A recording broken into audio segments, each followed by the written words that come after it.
What's up, everybody? Good morning and a very happy Thursday to you all. DK Show coming to you from the TDS Sports Talk studios this morning. Thanks for waking up and making us a part of your start. Whether you are listening on the radio dials, 105.1 FM, 790 AM, streaming us up online at sportstalk1051.com. Got your smart devices like your Alexa devices. Got the app downloaded, take it on the go. YouTube, don't forget to hit that, ring that bell, follow the YouTube page so you can watch on the video stream. Multiple different ways for you to be tuning in. You got the Shoe Doctors bullpen line also there at 715-830-1912.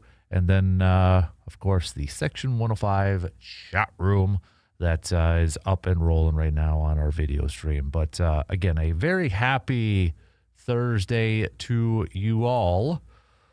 What do we have on our game plan for us this morning? Brewer Crew picking up another win last night against Paul Skeens. Brewers winning 4-2, handing Paul Skeens his 10th loss of the season, dropping him down to 9-10. Kyle Harrison making his first starts. It's coming off the injury list, and boy, did he look like the Kyle Harrison that we remembered from earlier on in the season. Going 5 innings, giving up just 1 hit, no earned runs, 1 walk, striking out 10. Dominating performance from Kyle Harrison. Pick it up, improving to 9-2 on the season. Now, if you were listening, watching the game, he did go out there for the 6th to warm up, but then was pulled. Doesn't sound like it's anything serious. Was just dealing with some cramps in his calf. So both calves, it sounded like. But so it doesn't sound anything serious. But, oh, man, Kyle Harrison, I love watching that guy pitch. You know, just watch the guy pitch if you haven't watched him pitch. He moves so quick. It's like, man, no messing around. No, weird routines. As soon as that batter's in, boom. It's like he's winding up and let's go. I love it. I love watching that guy pitch. Chad Patrick came in, did his job striking out a couple, and then, man, maybe we've got our new 789. Sensatella with another hold. Uribe coming in. Trevor McGill locking it down, ending it with a strikeout, 100-mile-an-hour down the middle. So Brewers picking up their 71st win on the season. They will go for the series win later today with Dustin May. I don't know if he likes being called Dusty. I'm going to call him Dusty. Dusty May making his Brewers debut. So we'll recap last night's W and look ahead to this afternoon's Game 4 series finale with the Brewers getting a shot to take 3 out of 4 before they welcome our friends from across the border, the Minnesota Twins, to begin a 3-game series starting tomorrow. But, hey, elsewhere too, Cubbies, good week, good series for them. They took down the Dodgers again, so they're nipping at the heels a little bit. Not making things any easier right now for the Crew. Brewers still 5.5 up on the Chicago Cubs, but with that too, Brewers maybe kind of increasing their lead just a bit for that top spot in the National League. Dodgers, though, riding a 6-game losing streak, whereas the Braves, they're riding a 7-game winning streak. So, yeah, they're moving on up to it and creating a little bit more distance between them and the Phillies with the standings. But plenty of baseball talk coming your way here this morning. And speaking of Brewers, Hunter Baumgardt, Brewers reporter, will be joining us again just past 9 o'clock this morning. So we'll catch up with Hunter here in a couple of hours. Also, speaking of guests, don't forget it is Thursday, which means we have Jake Boaks. Sorry, I got sidetracked there. Jake Boaks joining us for our Tailgate Outdoors edition. So if you've got any questions for our resident DNR Warden buddy, make sure you text those on over to that Shoe Doctors bullpen line at 715-830-1912. Packers training camp No practice yesterday, but we heard from the coordinators. And so we'll go through some of the highlights there, including special teams coordinator Cam Acord making some friends with the media yesterday, demonstrating how Trey Smack likes the ball being used the pen, actually got down on the floor and showed all the reporters. I'm sure a lot of you have already seen the video in that there. But I want to go back to something when we talked to Rob Domofsky yesterday from ESPN.com. This with Trey Smack, Matt, he made the comment that there was, at practice when they have an official there, okay, and Trey Smack, made the kick, and this was earlier on, signaled good, and then he missed it, and then LaFleur ran down to the official, and you never saw the official signal again, whether he made it or not. And are they that worried about putting that pressure on, or I don't know. Doesn't it seem weird? It seems really, really, really weird. Okay, are we overprotecting this now? Are we making this a bigger deal than what it needs to be? I don't know. It just seems weird, doesn't it? So I kind of want to hit that up. So, but anyways, we'll talk some football and that. So, what else do we got on the docket? It is Thursday, so a 3 up and a 3 down. Let's hear yours. What are 3 things that you think are rising in the sports world? Stocks are going up, or 3 things that are going down? Stocks are going down. All right, make your picks. Hit me up. Join in on the convo with that. And whatever the heck else you want to talk about this morning, sports-wise. All right? If we like it, we like that topic, we'll chat about it. Send them on over.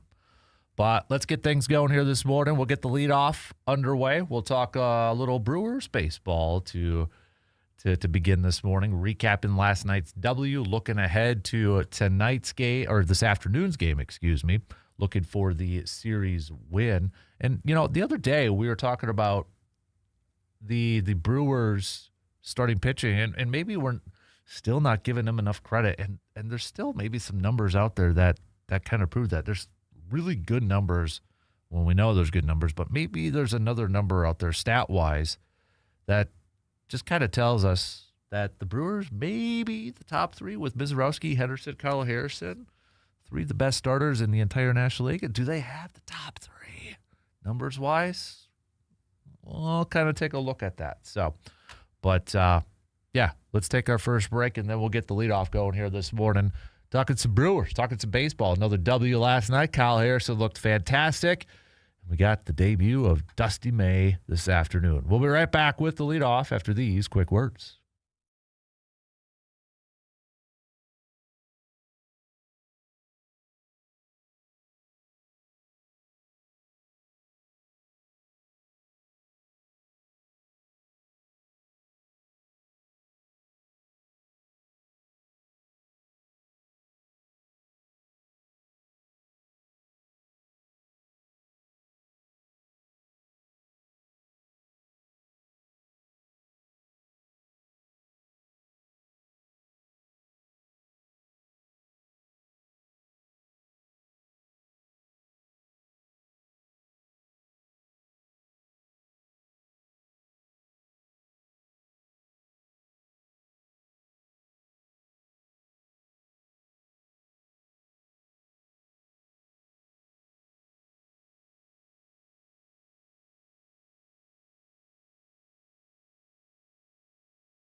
The countdown to fall sports is on. From Friday night football to volleyball, soccer, and cross country, athletes across the Chippewa Valley are getting ready to compete. But when injuries happen, getting that right care matters. Chippewa Valley Orthopedics and Sports Medicine specializes in helping getting athletes back into the game with expert orthopedic care, sports medicine, and treatment that you can trust. Whether you are a weekend warrior or a high school athlete chasing your goals, their team is here to help keep you moving.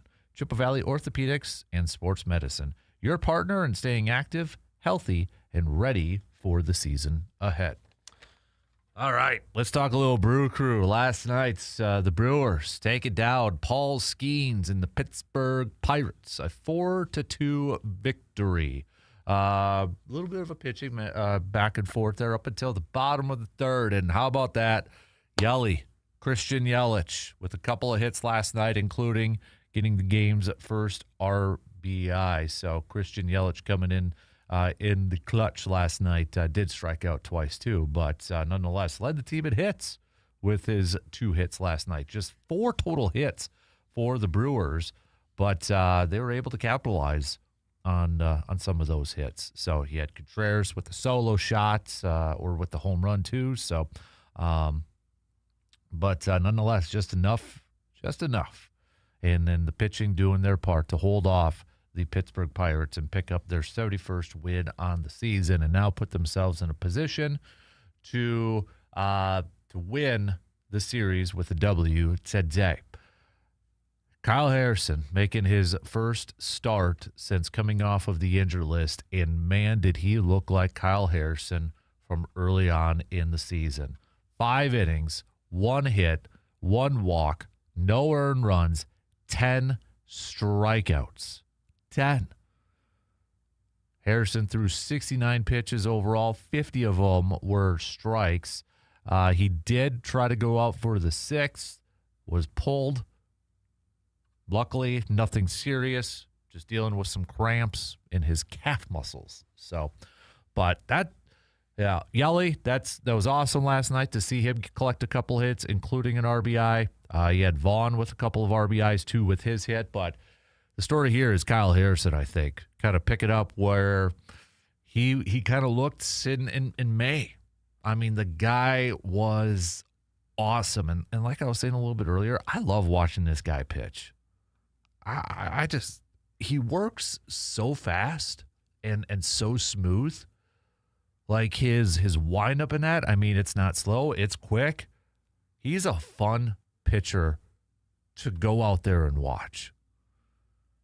And I don't know if that's part of, how quickly he moves, if that's kind of a little bit of an effect that he has on some of the hitters and that. But, man, he doesn't mess around.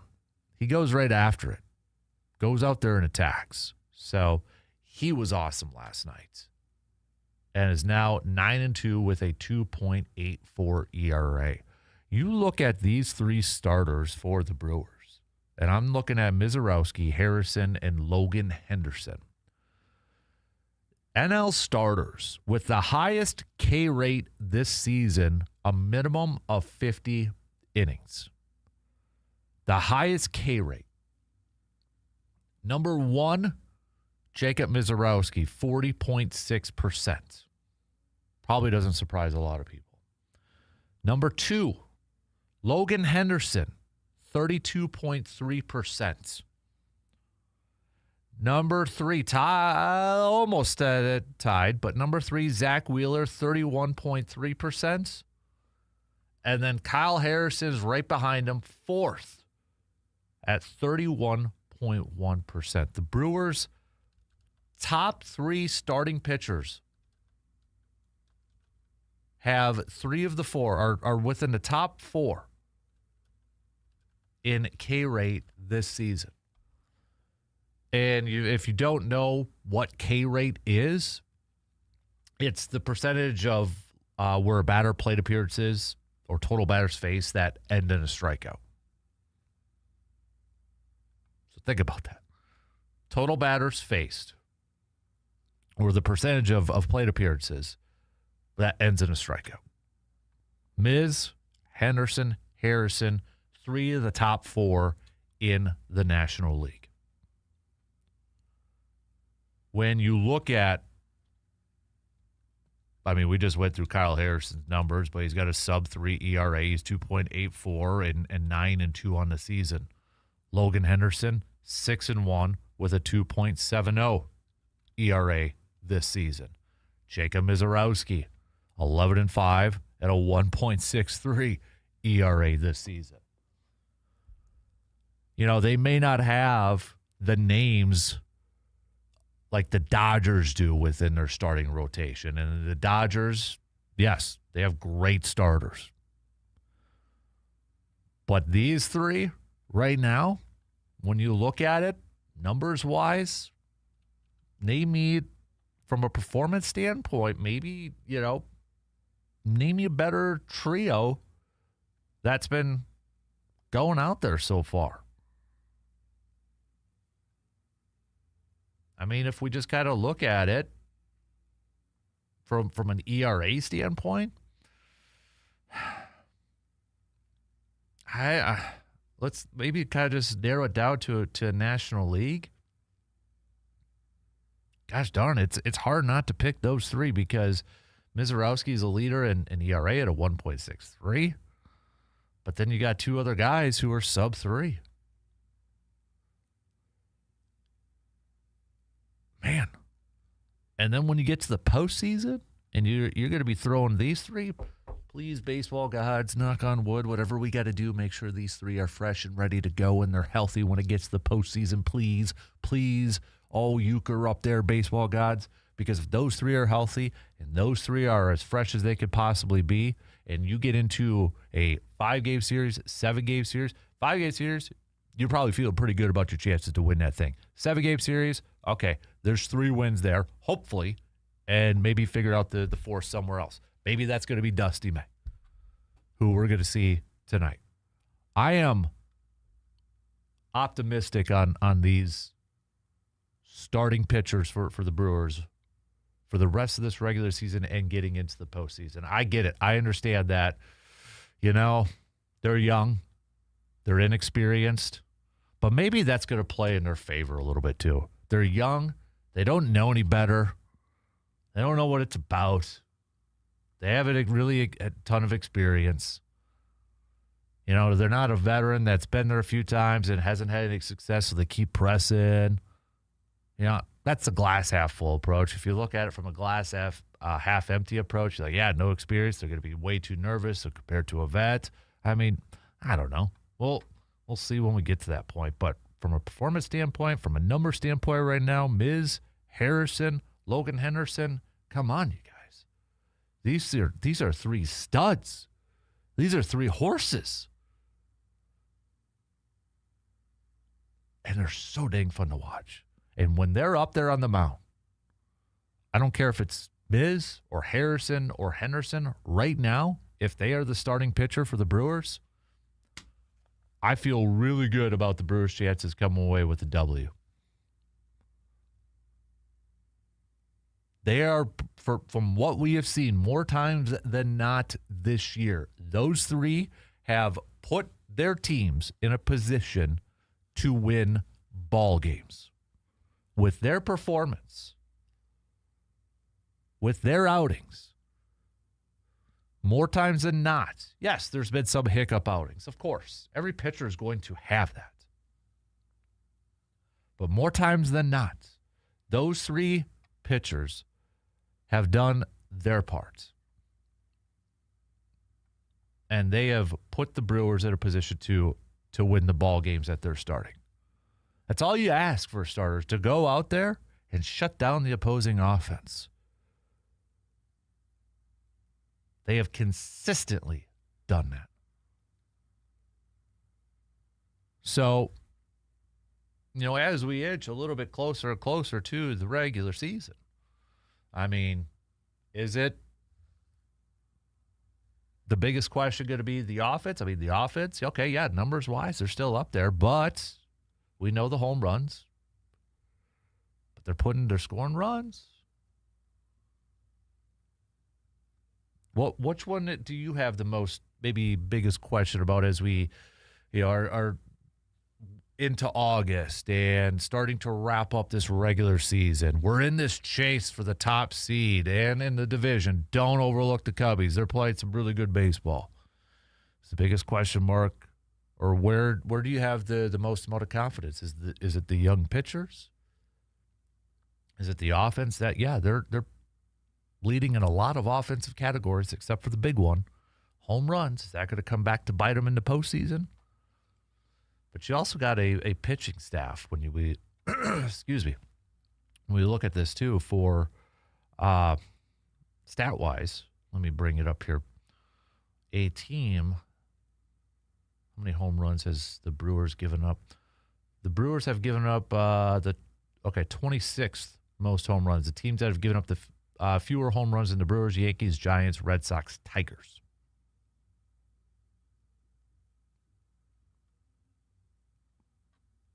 Going to be fun to watch. All right, we got to take a quick break. Plenty more baseball talk coming your way. Let's talk a little Dustin May.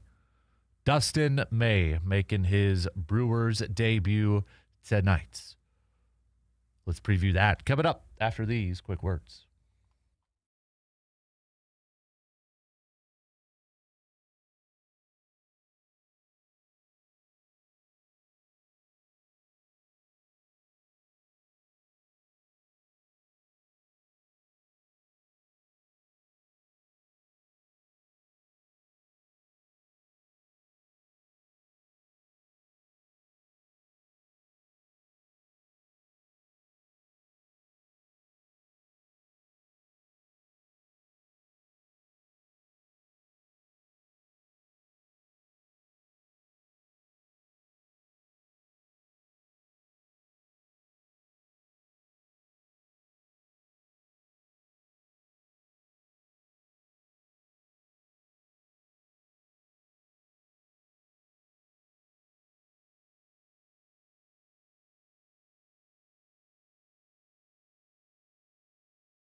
If you're from Wisconsin, you know there is something special about this time of year. The days are getting a little shorter. The evenings are cooling off. And you know what? Before you know it, hunting season will be here.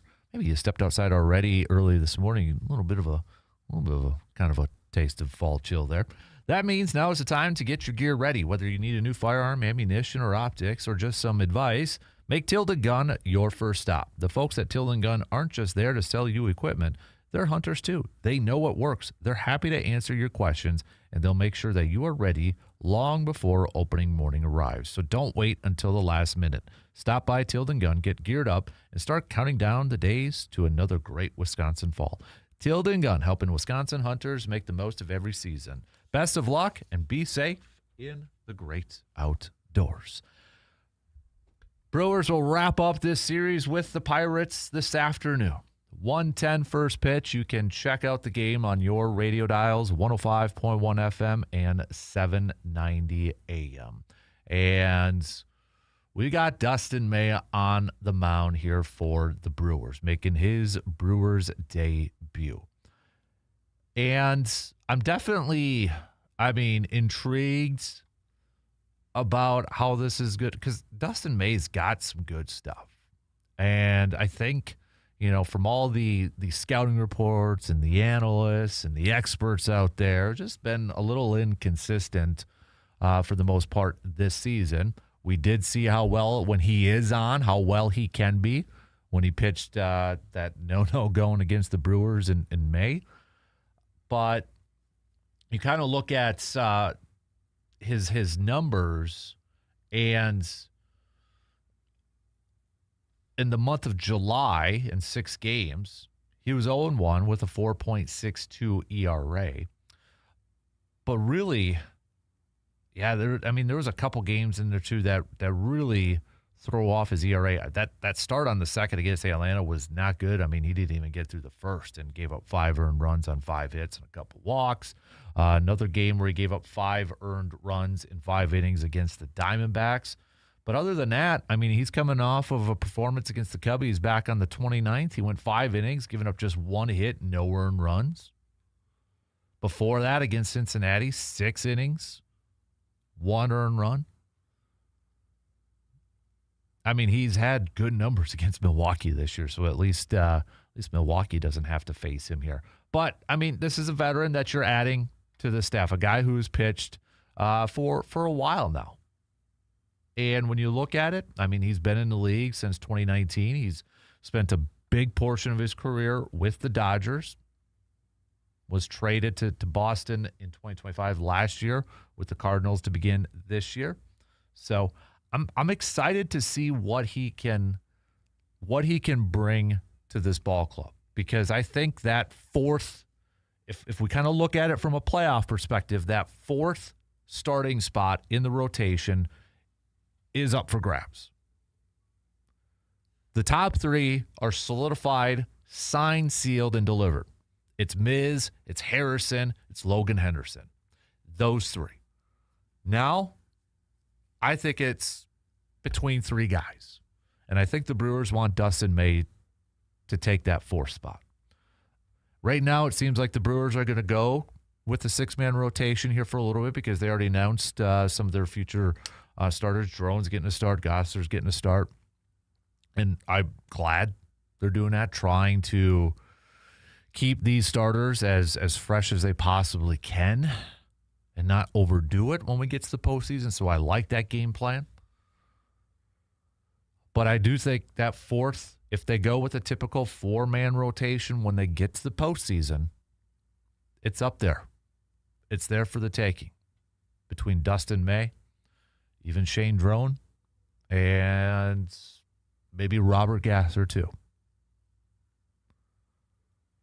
I hope it is Dustin May. I hope it's Dustin May. You made the move to acquire him. He's a veteran. At least then you'd have a veteran to throw into that starting mix. So, and I think we're all just kind of curious as Brewers fans too, right? Whenever this team adds a pitcher, I think we're all kind of curious, like, okay, what can the Brewers do with him? What could Chris Hook, when Chris Hook and Jim Henderson and this coaching staff, the pitching coaching staff, when they get their hands on these pitchers. I think we're all kind of curious as Brewers fans, okay, what is this going to be another like pitcher that they mold into this, wow, all of a sudden he's a really great pitcher. I mean, just look at the track record here of guys that they have brought in. And I don't want to say have made something out of nothing because that's not necessarily the case, but have really kind of surprised, I think, people out there how well some of these pitchers turned out. Last year, Quinn Priester. This year, Kyle Harrison. Shane Drowan even. Brandon Sproat's been up and down. So, I mean, it hasn't been 100%. But I'm definitely excited to see what these guys can do. So when you're looking at Dustin May, he's hard throwing, heavy sinker, got that sinker, two-seamer, four-seam fastball, cutter changeup. He's got some raw stuff. Now, the thing is with him, he has had a couple of elbow injuries in the past, so hopefully that's kind of behind him in that. But he definitely generates some high ground ball rates, which, I mean, again, think Quinn Priester. Think last year, Jose Quintana. Brewers have an elite defense. Kind of utilize that. You kind of go with that. On the flip side, it'll be a tough day for the Brewers offense because they've got Braxton Ashcraft going for the Pirates. And right now, 11-4 on the season, 3.96 ERA. And he, just kind of looking at, he did pitch against Milwaukee back on the July 11th. And in that game, he went 5 innings, gave up 5 hits, 5 earned runs, and a couple of those were home runs. So Brewers offense was able to go after him in that game. So we got a little bit of familiarity between these two pitchers and these two lineups. For the Brewers lineup going up against Braxton, it's about a game's worth. And it's probably just from that one game. So really not a whole lot. I mean, Bowers had a home run against him in that game. On the flip side, it's kind of the same here too with May going up against actually May. There's some Pirates hitters here that have a little bit more experience going up against May. Like Brian Reynolds has 7 career at-bats, but just 143. Horwitz, 7 career at-bats, 429. Mangum is 5 career at-bats, 600. So a little bit of success against them. But again, 1:10 first pitch. Coverage begins 35 minutes prior on your radio dials. 105.1 FM, 790 AM. We'll see if the Brewers can take 3 out of 4 against the Pittsburgh Pirates this afternoon. And again, the Cubs, got to tip your cap. As much as it pains me to say this as a Brewers fan, Cubs, they're just not going away. They're not going away right now. Another big win for them, taking down the Dodgers yesterday. So it was a good series for the Cubbies going up against the Dodgers. Brewers still remaining 5.5 games ahead of the Cubs. That's a team right now I don't want to face in the postseason. If I'm being honest with you, I don't want to do that. Brewers holding on to a 2-game lead. If you're looking at it from the National League side of things, a 2-game lead over the Braves for the top spots in the playoffs. If the playoffs were to start today, Brewers would be the top spot. Braves would be the 2 seed. So, all right, we got to take a quick break. We'll start to wrap up the first hour. Coming up next hour, we'll switch gears and chat a little green and gold. We'll tell you some of the comments from the coordinators yesterday. We heard from every coordinator. Jonathan Gannon. Could Jonathan Gannon be working on game planning two different styles of defense for this season? I'll explain that coming up in the next hour, too. So, but quick break, and we'll be back to wrap up the first hour after these few words.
It happens every year, doesn't it? 1 minute, you're outside, you're mowing the lawn, you're grilling, maybe heading to the lake, doing some fishing, watching some Little League games, and next thing you know, you're shopping for school supplies and wondering where the heck did summer go? Well, before the backpacks come out and the busy fall schedule starts to take over, now is the perfect time to freshen up your home with some new flooring from Carpet City Flooring Center in Eau Claire. Whether it's soft new carpet for the family room, maybe some durable luxury vinyl planks for the muddy boots, and how about some rigid max flooring to give your home a whole new look? Whatever the case may be, the team at Carpet City Flooring Center will help you find the perfect floor for your family and your budget. They are locally owned, they know Wisconsin homes, and they are committed to making the process easy from start to finish. Make the most of these last weeks of summer. Stop on in to Carpet City Flooring Center in Eau Claire today, because home is where Wisconsin families make their best memories. All right.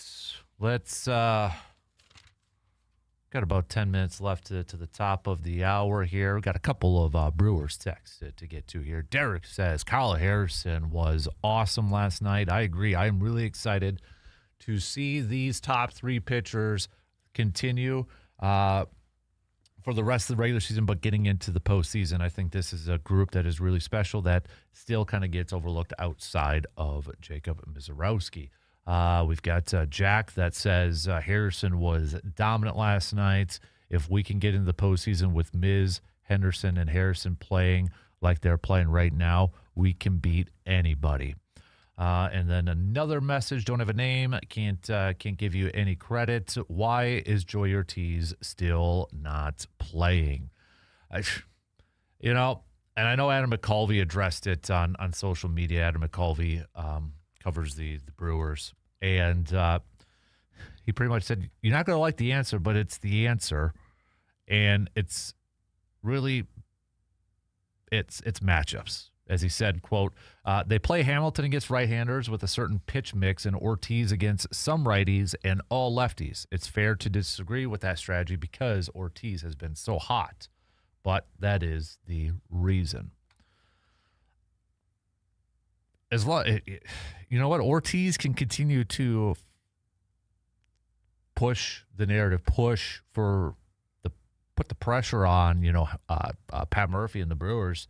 If he goes out there and continues to rake and he continues to play and continues to produce, you're going to have to keep him in that lineup. But it's a hard pill to swallow right now when you see a guy who has been hitting really well and not consistently in the lineup. But maybe this is also why he's been hitting very well. Maybe take a look at it from the other side of things. Maybe this is why he is producing well, because they have figured out, all right, this is how we're going to play him. We're going to play him against certain righties and who do these certain type of pitches and all lefties. Maybe that's the other side of things. I don't know. I'm just throwing out some scenarios. Christian Yelich, day after Pat Murphy asked fans to give him some encouragement when he went up to bat with runners on. He got a nice little ovation, got the support from fans, and he gave them the RBI. What did he have to say after the game last night with the fan support? Christian, do you hear as you're coming to the plate tonight that it was a little louder? Yeah, no, it was cool to, receive the support from the fans tonight. And, obviously it hasn't been the greatest last couple months for me, but definitely appreciate that tonight. Christian, the approach that you guys had against Skeens tonight, it just looked like you were patient and, kind of making him work a little bit. Is that accurate to say? Yeah, you just try to get a good pitch to hit against him. You don't necessarily go into the game being like, make them work or get the pitch count. Just trying to have good at-bats and pass it to the next guy and, try to build innings. But we did a good job of just kind of taking what he gave us, working some walks, and then, Vonnie got a big hit there. And we were just kind of able to get him out of there in the fifth. On your double, it looked like he was working you in for a lot of that at bat. Were you looking for something down and in on 3-1 there, or just kind of trying to see what you got? No, just looking for a good pitch to hit. There's no fastball counts in baseball anymore. You know what I mean? So I wasn't necessarily looking for like a specific pitch, but he threw me 2-0, same pitch. So you kind of have a feeling that maybe they go back to that, maybe they don't. But it's really just trying to get the job done, get the guy in from third with less than 2 outs, and that was really my focus. There was a lot made of sort of a batting order change yesterday. Can you describe that conversation? And to you, is it a big change? That's what Murph thinks is best for the team and to help us win. And I've always been willing to do whatever they think's best for us to try to win. That's the ultimate goal here. And no matter where I've been in the lineup in the past, I've kind of hit all over. Never seventh, but regardless of whenever you're in there, you just try to do something to help the team win. Different situations find you throughout the game, no matter where you're hitting. So when you come up in a spot to try to contribute, do your best to get the job done and keep it moving. It is what it is. You're not performing, and that kind of stuff happens. So didn't really look too much into it, and just getting ready to play the game. And JB had a little hip thing there and ended up at fifth. So just really wherever you're at, try to find a way to help the team, and that's all you can do. What do you think of Harrison? It was great to have him back. We definitely missed him, and he's been great for us all year. And it's a good thing it was just cramps today when he came out. And 10 punch and 5 innings. Always pretty good. We'll definitely take it. And it's really nice to have him back. All right. Somebody had the Back to the Future music in the background there, but that was Christian Yelich a little bit after the game yesterday. Christian Yelich, again, anybody who has listened to him over the years, a man of few words, doesn't really get too high or get too low. It feels like with Christian Yelich. But, all right. Shot clock's going to cut us off here in a couple minutes. Don't forget to send us your 3-ups and your 3-downs. We've got Bo on our video stream saying his 3-ups are Brewers, the Express, bow hunting, 3 downs, gas prices, Yelich, and work. You can send more of your 3-ups and 3 downs either on that Section 105 chat room, or you can hit us up on the Shoe Doctors bullpen line, 715-830-1912. Don't forget, tonight might be a good night to be at the ballpark. It's our final Tailgate Thursday. Night at the Express game. So if you want to get your tickets, and let's cheer on the Express to a good finish to the regular season. They got Duluth tonight, Waterloo Friday, Waterloo Saturday. The next 3 are all at Carson Park. They picked up a win last night, so hopefully they can continue to ride this momentum into the postseason.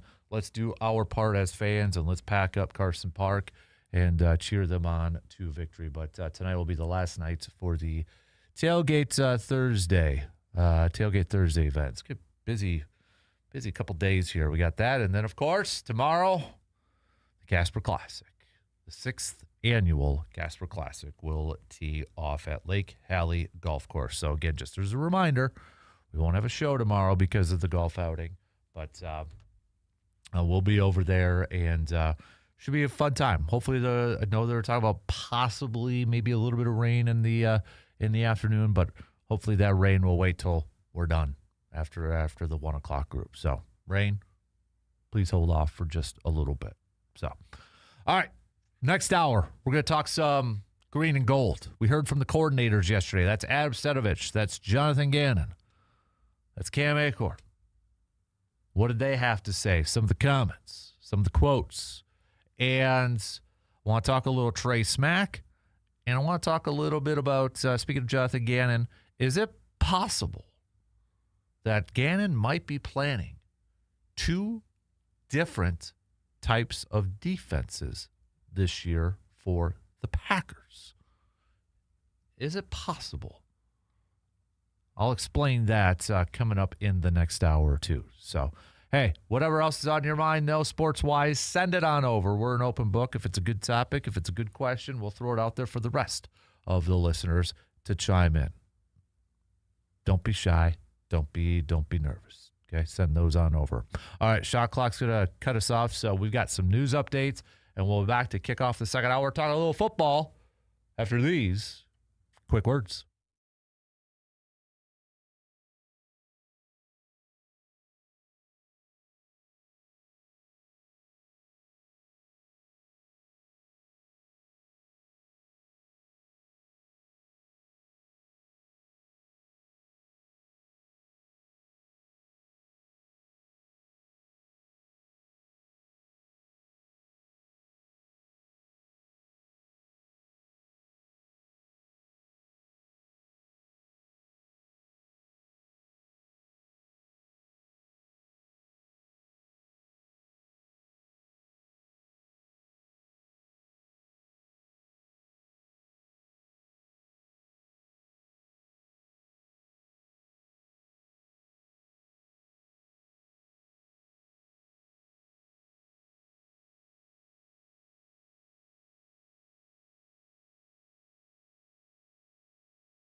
All right, here we go. Second hour kicks off right now on this Thursday morning of August 6th. Thanks for hanging out with us and making us a part of your start here. First hour, we spent the whole hour talking Brewers, after the Brew Crew picking up the win yesterday. Kyle Harrison looked awesome last night. Brewers giving Paul Skeens his 10th loss on the season.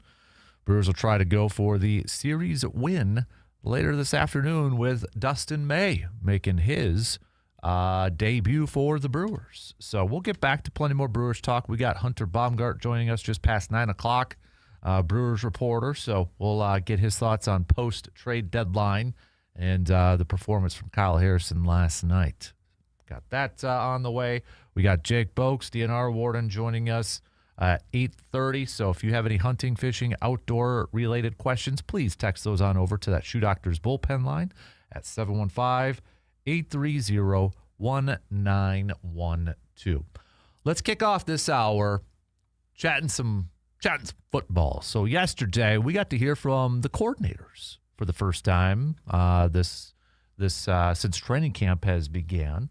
And, well, I want to play a little bit from both Cam Acord and Jonathan Gannon, the two newer coordinators. And we'll start off with special teams coordinator Cam Acord, who if I'm sure many of you have seen the video, but actually got down and demonstrated holding the football for Trey Smack, how he likes it, used a pen in that. So, I mean, it was a good question by our friend Rob Domofsky, too. So it was awesome to see that. But anyways, let's play a little bit here from the presser yesterday from Cam Acord, new special teams coordinator for the Pack. Sorry, can y'all at least say your name, please? So, because I don't know anybody in here, and I at least like to put names with faces and get to know you guys a little bit, and you ladies and everything. So just first name, last name, whatever you like me to, when I see you or something, address you as. So that would help. Right over the Packers for SI. So what do you think of Trey starting? How do you get the bumps and the ups and downs kind of smooth out so it's more ups and downs? Yeah, I think anytime you have any young guy, whatever position it is, there's going to be some ups and some downs. I think it's the consistency when you come in and you look at the film, you talk to the guys, what are you working on technique-wise, what can you improve on? Is there some things that you're like, man, that was, you just missed that when you hit the ball clean in his specific situation, or was it like, hey, that was a good hit, that was a bad hit? There's a difference when you look at the kickers. There's a good miss and there's a bad miss, and it all depends on the contact they make when you really slow it down. Sometimes you can't see that when you're watching it live. You'll see at practice, I move around different spots during the field goal period. It's just looking at different things because there's different aspects when you're viewing it, whether you're in front of the kicker, behind the kicker, to the side of the kicker. You're able to see different things. That's why we have all the camera views, because you're looking at multiple things, right? So you just got to have him be a consistent person every day he's here and just continue to improve on it, because there's something to probably tweak or look at every day. And you just want to see him get better. And it's not so much the makes and misses right now. It's more so about the ball contact is what I'm looking at. Thank Cam. Brian Wood with the Green Bay Press-Gazette. I don't think anyone's probably surprised that there's been some bumps for a rookie that's never really kicked in this win before. He's got to work through that, right? When should that even out? How long is the learning curve on that? Well, I think that's unique for Green Bay and the practice fields, to be honest with you, and the stadiums. I don't know if, even in my time in New England, we dealt with a lot of wind at practice, and even in MetLife.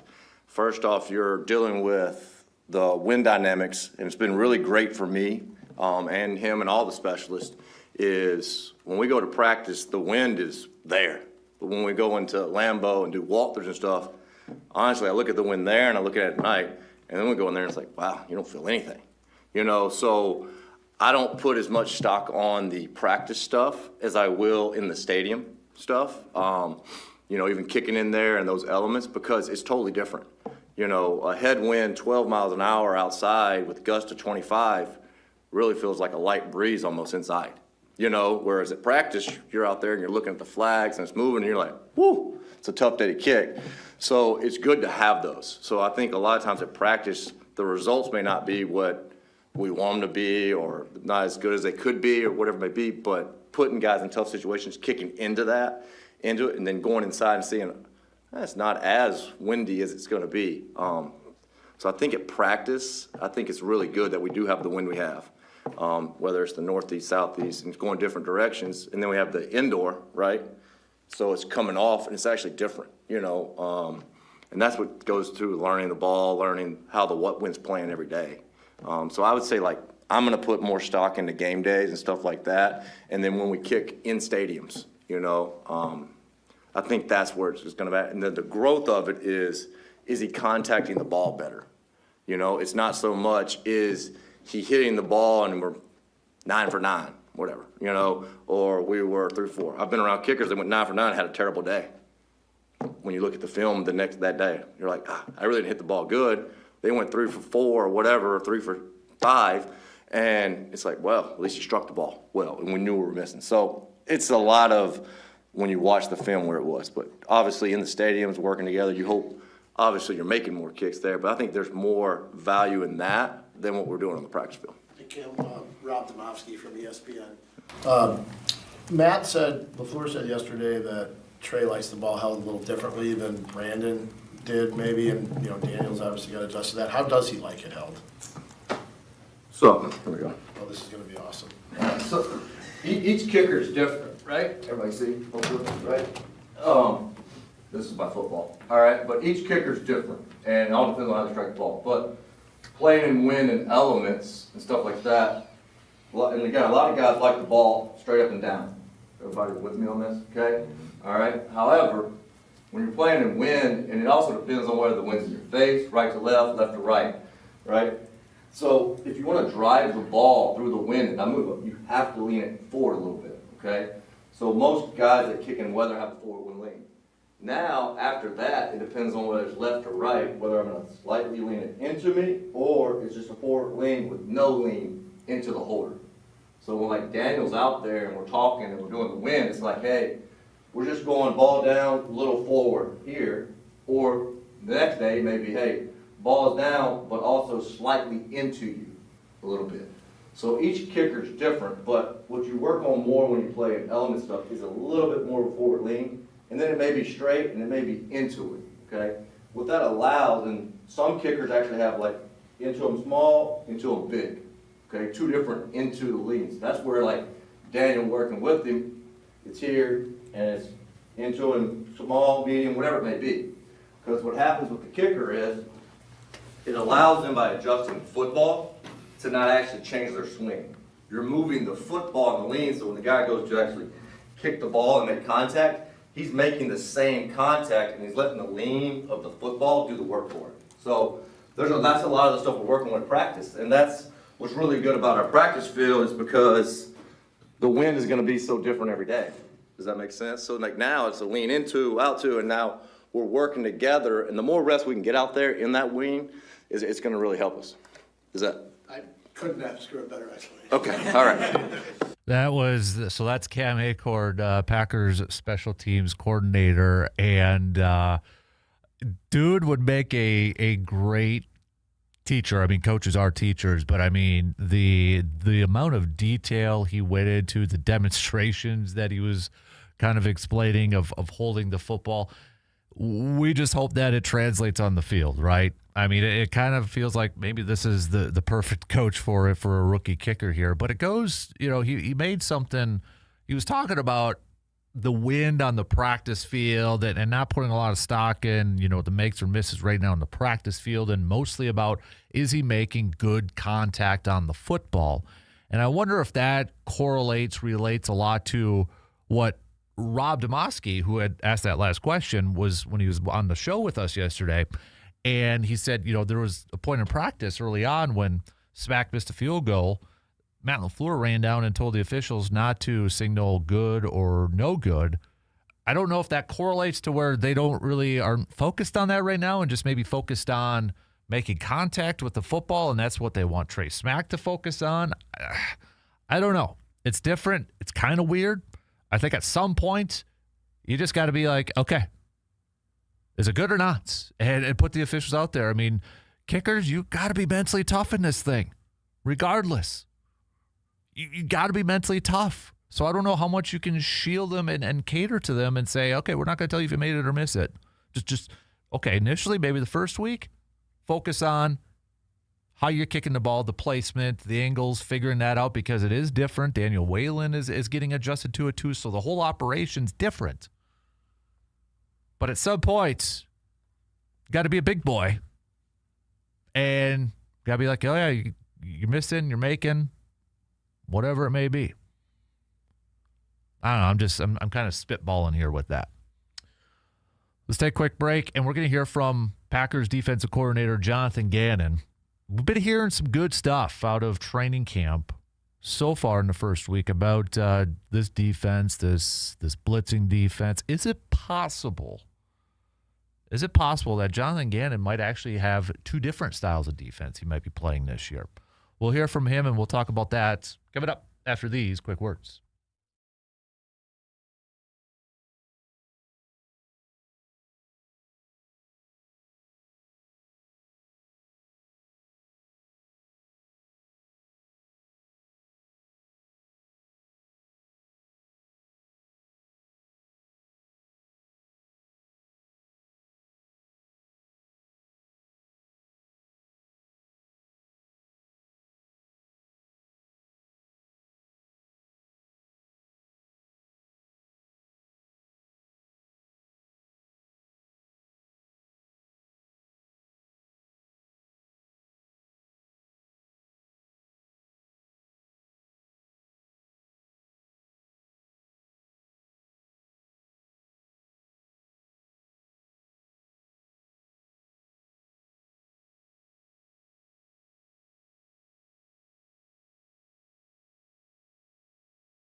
When you're looking for your next vehicle, choose a dealership that knows and cares about the community it serves. Toyson Ford in Chippewa Falls is proud to be locally owned and operated, providing hometown service and a better buying experience for drivers throughout the Chippewa Valley. Whether you're looking for a new Ford or a quality pre-owned vehicle or trusted service for the vehicle that you already own, the team at Toyson Ford is there to help out. Experience the difference of shopping local. Toyson Ford in Chippewa Falls, your hometown Ford dealer. All right, so we heard from Cam Achor just now. Let's hear a little bit from new Packers defensive coordinator Jonathan Gannon. And we've been hearing a lot about 3 safety defense. We heard about it when he was first hired. We've been hearing a little bit more about it from Jordan Love and kind of Gannon himself. And I'm just going to throw this out there and explain it after we hear from a little bit, not the whole talk from Gannon, but just a little bit from Jonathan Gannon. But could he potentially be maybe working on 2 different styles of defense? But let's listen in on Jonathan Gannon yesterday when he was chatting with the local media. First time, my name's Rob Domofsky. Hey Rob, how you doing? ESPN. Yep. You have this kind of calm demeanor about you that we see. You're walking on the field, but a bunch of your players have just said how energetic. A couple of them use the word crazy. Ooh. Where does that come from, and what is it natural, or are you trying to do that to make a point? No, I think I'm energetic by nature because I love what I do, so it's hard not to be energetic and enthused about something. And I'm grateful for this job, so I'm going to show good energy. But the crazy thing, probably, I don't know who said that. They're probably alluding to, I do believe that words paint pictures. So there's certain things in the install or certain things when we're going over a tape review. I'll probably use an example that's non-football related that hopefully it hits their brain and they can understand it a little bit better, or it kind of cements it in. This has to get done. And I sometimes will use some examples that are probably a little bit out there, so maybe that's what they're talking about. Hey, Jonathan. Tom Silverstein Yeah, Tom. with the Milwaukee Journal Sentinel. So 5 games into the season, you're going to get one of the best defensive players in the league back in your lineup, and you don't practice with him until a week or 2 before that. So how do you prepare to use Micah Parsons now when you don't really have him, and I assume your defense will change to some degree when he Tom, comes in? first of all, let's go back to the first part of your question. You know something I don't know, huh? 'Cause I don't know when that's going to be. Every timetable is different. But yeah, I think I think our job as coaches, and in my role specifically as the defensive coordinator, is try to put our 11 in the best positions that we can to affect the game in a positive way. And when you do that, that's also, there's an element of your opponent that you're playing as well, right? So I think, what we're doing right now is kind of going through our installs, seeing what our guys are comfortable, seeing their skill sets, seeing what they can do, and then obviously we have a pretty good understanding of the player that Micah is and see where he fits into all that. And a player like that, it's not, very complicated in my opinion to use him or deploy him in a way to affect the game in a positive way. So he's been awesome. He's very smart. He understands a lot of things that we're doing already, how they complement other things that we're trying to do. And he could see himself, we were talking the other day, he could see himself in a bunch of different spots and different calls. So that's kind of cool, and it'll just be our job to make sure that he gets his touches, which he will. Jonathan, Matt Schneidman with The Athletic. Zaire was telling us how in his early days in Indy, you gave him I think his phrase was battery in his back when he needed it because he didn't feel like he was noticed, but you singled him out in a good way. What did you see in him then to do that, and what do you see now in kind of the leader middle linebacker? Yeah, you know, I haven't been with him since 2020, I guess, so it seems like a long time ago. But I just knew how much he cared, how good of a teammate he was. And, you know, as a young player in this league, everyone has their own journey. The coaching staff that you're with, the system that you're with, the team that you're on, obviously. And I just felt like he was a guy that was going to be a really good football player, you know, and he might have been at that point struggling with something, and we had two linebackers in front of him or whatever the case may be. But, you know, I think it's our job to make sure that our guys, when they're under our watch, and I wasn't coaching him, but inject belief and confidence in those guys to keep improving on a daily basis to hit their ceiling, whatever that ceiling is. And I don't think anyone ever is a finished product. So there's going to be ups and downs, but you want to try to keep getting better every day. But he definitely has. He's wired the right way, which is one of the reasons we brought him here. Very pleased with what he's doing. Jonathan, Ryan Wood with Green Bay Press Gazette. When Carrington went down, you had a couple options for who would get his reps with the first team. Why was it Brandon, and what have you seen from him just holding up over these first few batting practices with your starting defense? Yeah, he's doing a good job. I think all our rookies are doing a pretty good job of understanding conceptually what we're trying to get done. This is going to sound easy to you guys, but it is, you know, hard. You have to practice the right way in the NFL, and sometimes that's hard for rookies. You know, we have, I call them rules of engagement. There's certain things. Yes, we're playing football in pads, but we are playing against our team, and you have to protect your teammates first. And there's a governor that at times you need to have happen, right? I think all our rookies are getting used to that and doing a good job with that. As it relates to Cisse, you know, we want to see him out there and see what he can do. You know, obviously we took him where we took him.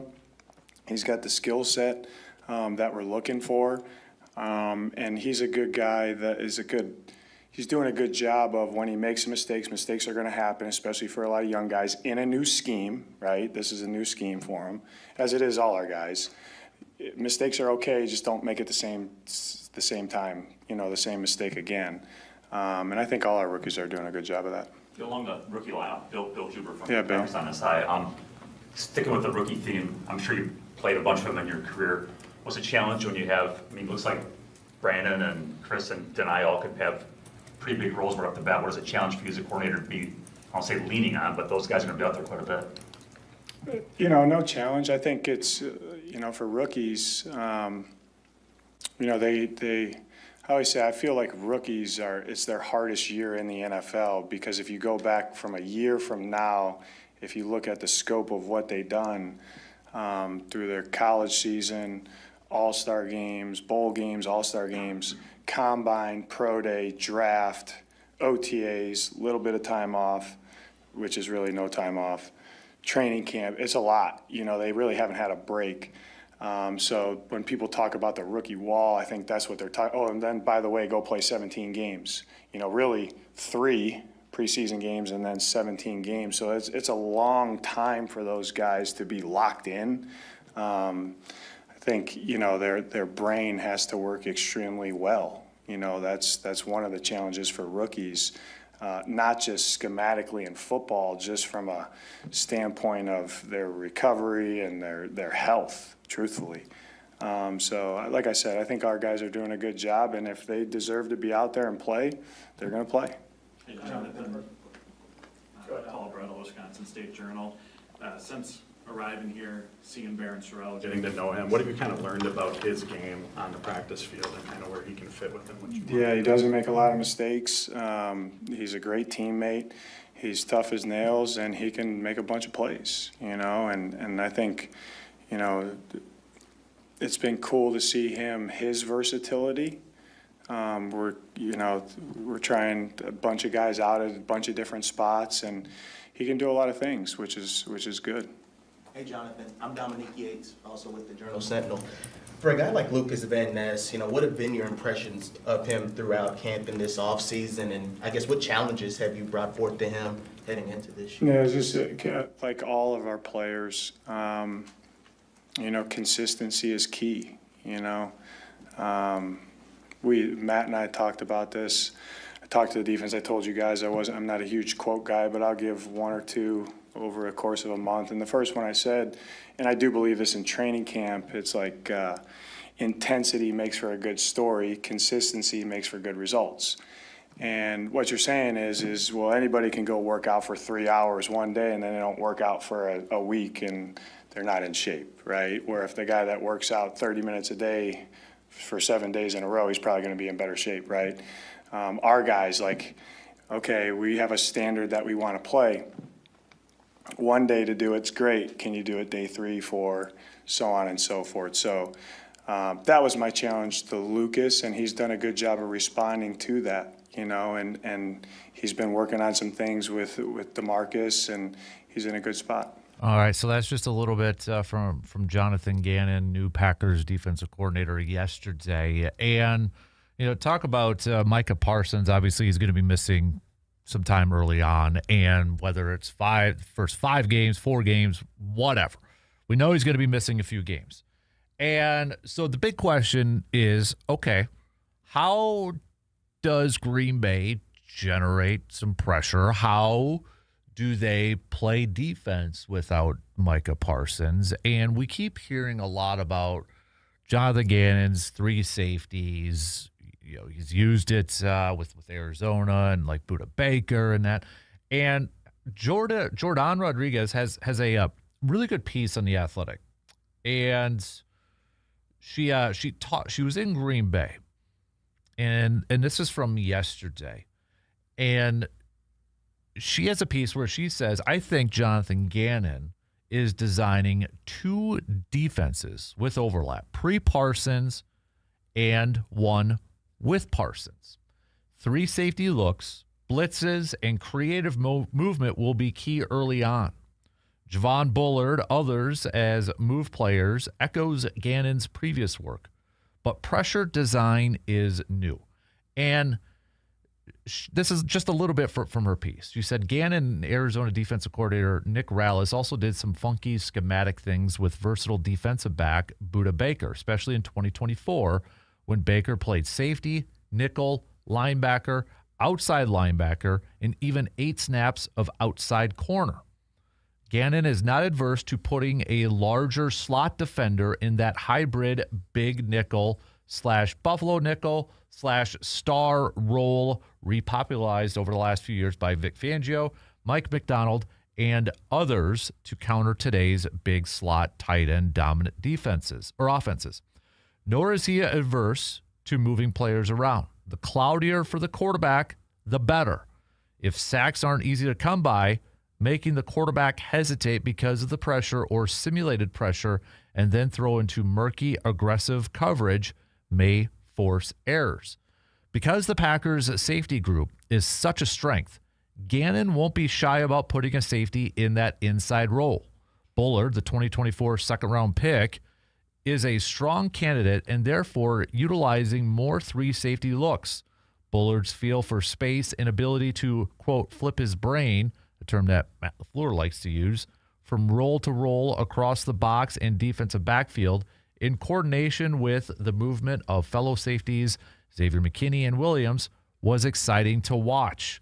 Their flow around each other almost felt orbital, and it was confident. It's been amazing, said Bullard. Just the new positions, the different schemes, guys in the back end just moving around in different places. I think this is going to be a fun year. The different disguises that we've got going on, we definitely have the pieces to do it. Which I think brings the question, when we look at the first few weeks of the season with no Micah, if we ask the question, who's going to be the most important defensive player? Could it be Javon Bullard? If it is, in fact, heavily reliant on those 3 safeties, you could probably say either one of those safeties, whether it's Xavier playing the kind of center field role. We know Evan Williams is playing a little bit more in the box.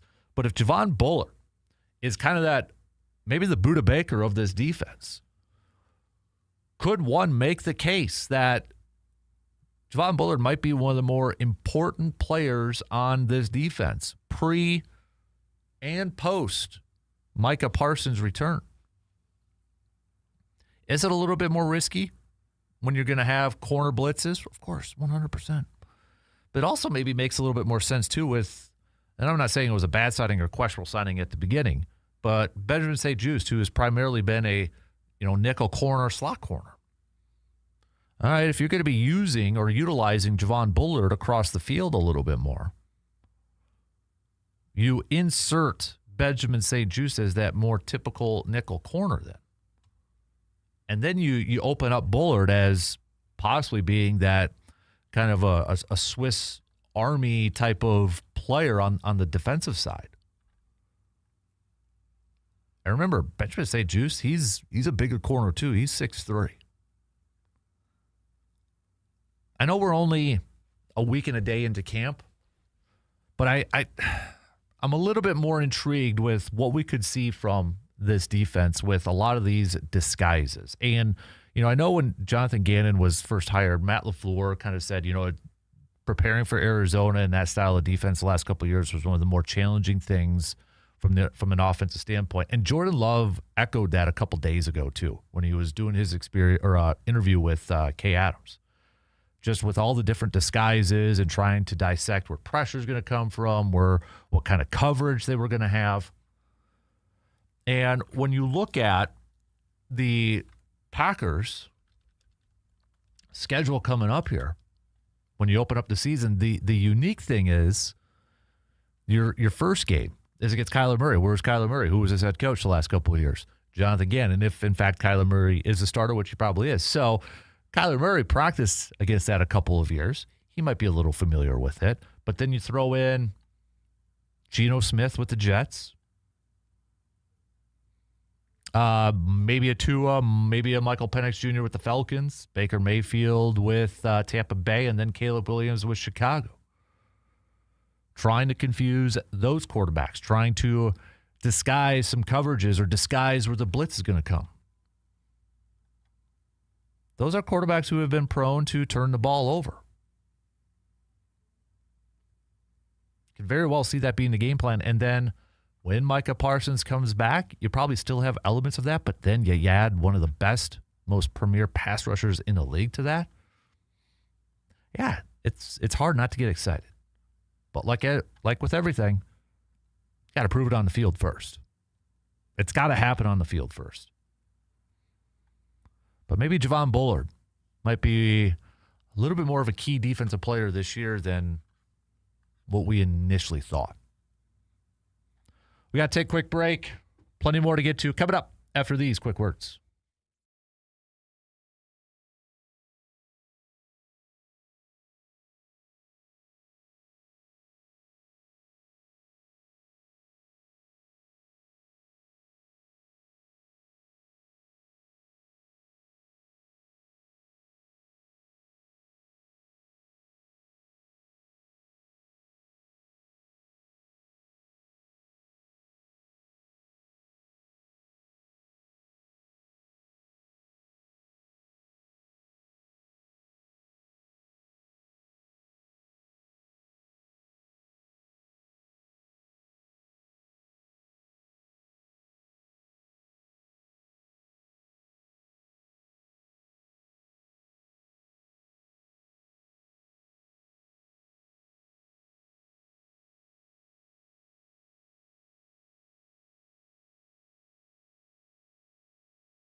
When it comes to feeding your family, quality matters. And for great tasting meats, you don't have to look any further than Mike's Star Market in Eau Claire. From fresh cuts of beef and pork to delicious brats, steaks, and all of your favorites for the grill, Mike's Star Market brings you the quality and service that you expect from a true local butcher shop. Whether you're firing up the grill or planning a family meal or stocking up the freezer, stop by Mike's Star Market and experience the difference of shopping local. Mike's Star Market in Eau Claire. Quality meats, hometown service, and a tradition that you can taste.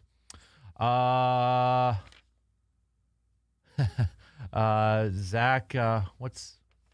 Zach says, C-Bomb is jacked up for the Classic. Wish I didn't have to work. C-Bomb says, you can do whatever you want on your last day, Zach. C-Bomb saying, El Capitano, let's fast forward to the Classic tomorrow. Can't wait. Been practicing for a week. 4-4-4. My vocal cords are ready. Also, I don't know if Surveyor's tuning in, but C-Bomb did say it a little bit earlier. 3 up the Classic.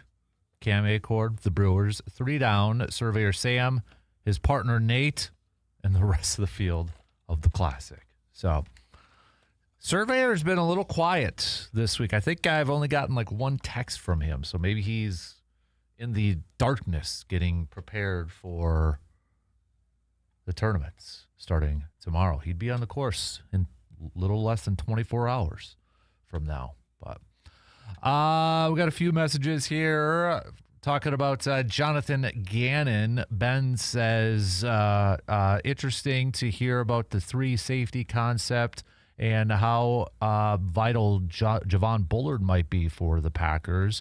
I'm not sure how it will work out, but I'm willing to see how it plays out. Another texter says, I think it's a good plan for the Packers to try to be creative, to bring different pressure from different areas until Micah Parsons comes back. Even when Parsons comes back, I hope the Packers are still creative and bring pressure from different areas of the field. And then we've got Kevin that texted in and said, Cam Acord sounds like a college professor. I love the way that he broke everything down and that he's teaching a rookie kicker. Seems to be a good match between the two. Hopefully that results into a long-term partnership between Cam and Trace Mack with the Packers. You can continue to send us your thoughts on the green and gold if you would like. Again, they didn't have practice yesterday, so back at it today. Should know a little bit earlier, Jonathan Taylor signed an extension with the Colts. So we've gotten a couple running backs now with big extensions. Bijan Robinson signed that 3-year extension. Jonathan Taylor, now a 2-year extension worth $44 million, which means Jahmyr Gibbs is going to be next. And I think one of the more interesting issues, stories, whatever, however you want to describe it, over the last, 15, 20 years has been running backs and how teams value running backs. It's gone in waves. At some point, at one point it was like, you don't pay a running back or you don't draft a running back in the first round. And then, you started to pay running backs, and then you've got like maybe the Ezekiel Elliott stuff where it's a 6-year deal and it's a lot of money. But now you got maybe, all right, we'll pay running backs, but they're going to be shorter-term deals, not long-term deals. But the running back position has I think it's one of the more unique positions in all of sports in terms of, from a business side of things. And also maybe from a scouting side of things. Because a lot of the running, Taylor was a 2nd-round pick, and I know Bijan was a 1st and Gibbs was a 1st, but there's been other running backs taken 2nd, 3rd, 4th, even 5th round that have gone on to be pretty solid careers. But it's a mindset, I think, that maybe different scouts, different GMs, or different fans have. Do you take a running back in the 1st round? Do you draft a running back in the 1st round? Or do you wait till day 2 to find that running back? Do you sign a running back to a big extension? Or maybe this is the new wave. All right, we're going to sign running backs to short-term but big money contracts. So I'm wondering if Gibbs is going to be something similar, like a 3-year type of deal, but with a boatload of cash and guaranteed cash. Like Bijan Robinson, his record deal is a 3-year deal worth up to $75 million. 51 of it guaranteed. $22.25 million per year. I think running back is one of the most important positions in football. It's one of the most taxing positions in all of football. But it's also one of those positions that I feel some teams, at least for a long stretch, did not want to invest money in. It's one of those that you wear and tear a little bit on their rookie deals, and then you kind of say goodbye. Use and abuse. But maybe that's kind of, and then remember too, there was the era of, you need 2 running backs. Now you kind of have the bell cows back again. But yeah, fantasy football wise, hey, those are always number 1 picks, right? Okay. I know I went a little long in those pressers, so I do got to take another break before the top of the hour here. But if you're just joining in, we'll get back to some more Brewers talk coming up in the next hour. We got Hunter Baumgardt joining us just past 9 o'clock, Brewers reporter. Kyle Harrison was magnificent last night. Brewers will try to go for the series win this afternoon with Dustin May on the mound, making his Brewers debut. So we'll hit that up. We'll wrap up the rest of this hour with some more football talk here. Coming up in about 40 minutes. Jake Boakes, DNR Warden, will be joining us to answer your hunting and fishing and outdoor questions too. So text them on over 715-830-1912. We'll take a quick break and we'll be back to wrap up the second hour and head into halftime after these few words.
Looking for your next great night out? Well, make it the VFW Post 305 in Eau Claire with live music, exciting events happening throughout the month, great food, cold beverages, and a fun, welcoming atmosphere. There's always a reason to stop on by. Whether you're meeting up with friends or looking for something fun to do, the VFW Post 305 has something for everyone. Make sure you're following the VFW Post 305 on Facebook to stay up to date on all their latest events and entertainments, because you never know what's going on at the VFW Post 305, located 1300 Star Avenue in Eau Claire. All right, so I'll do my 3 up, 3 down just past 8 o'clock. Since we were talking a little bit about... Oh, okay. We've got, so first of all, Packers have a practice closed to the public but open to the media. Goody, LaFleur at the podium beforehand and locker room after. Andrew Bryant had said, what's interesting in this NFL running back discussion, even with top-of-the-market extensions for Robinson, Taylor, and we assume Gibbs, the best running back contract by far in terms of signing bonus and guarantee is for rookie Jeremiah Love. Interesting way to, interesting. Yeah. All right. But, yeah, I'll do my 3 up, 3 down coming up just past the top of the hour. Before we get to Jake Boaks at the bottom of the hour, so it's like our second to last call for any hunting, fishing, boating, outdoor-related questions for Jake. So you can text those on over to 715-830-1912. Brewers again, 1:10 first pitch. 1:10 first pitch. Afternoon game.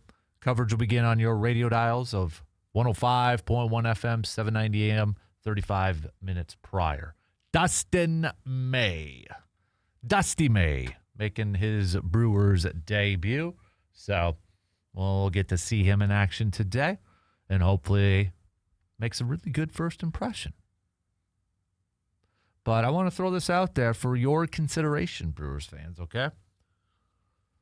I mean, in terms of K rate, Brewers have 3 of the top 4 in the National League. In the National League, do the Brewers have, if we were to power rank the top 3 starters in rotation, based off the numbers right now, are the Brewers number 1? I'm looking at Miz and Harrison and Logan Henderson.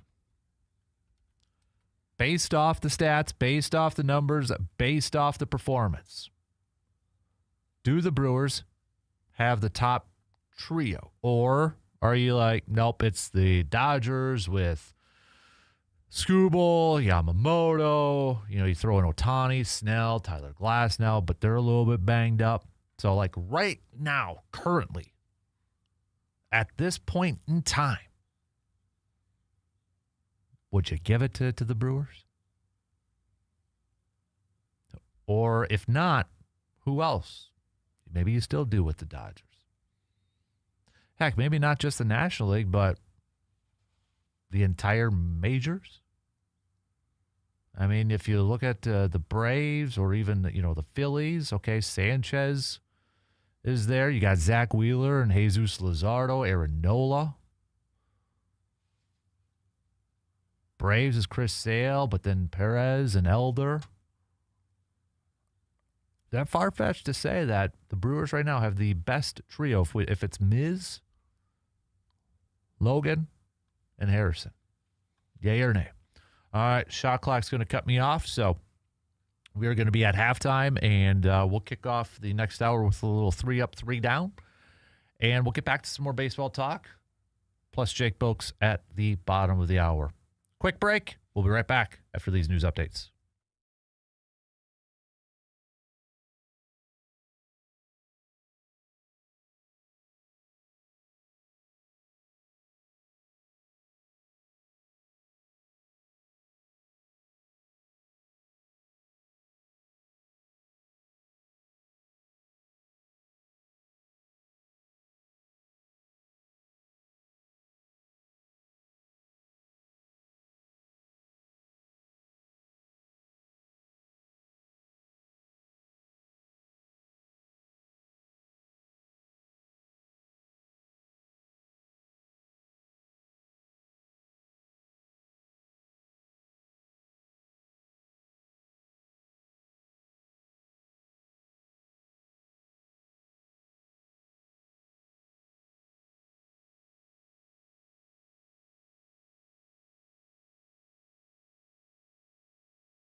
All right, here we go. Third hour kicks off right now on this Thursday morning of August 6th. Thanks for hanging out with us and making us a part of your start here. Coming up an hour from now, Brewers reporter Hunter Baumgardt will be joining us again. We'll recap post-trade deadline, his thoughts on the Brewers moves. Also, Brewers win last night. Kyle Harrison looking ahead to Dustin May's first start. So we'll talk about all that with Hunter coming up in about an hour.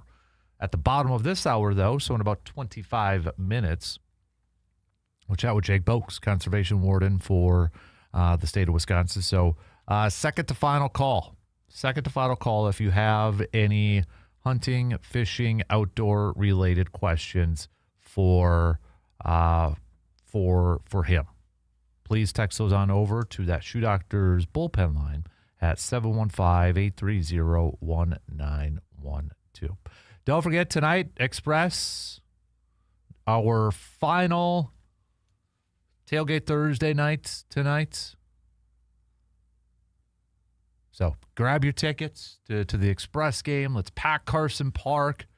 We've got just 3 more home games of the regular season, 3 more games of the regular season left to go. They are going to the postseason, so let's keep that momentum going. Let's do our part as fans to keep that momentum going here for the Express. But that's tonight, Duluth, and then Waterloo tomorrow. Waterloo on Saturday. We talked some football last hour. Heard from Cam Acord, heard from Jonathan Gannon, Packers. Special teams coordinator and defense coordinator.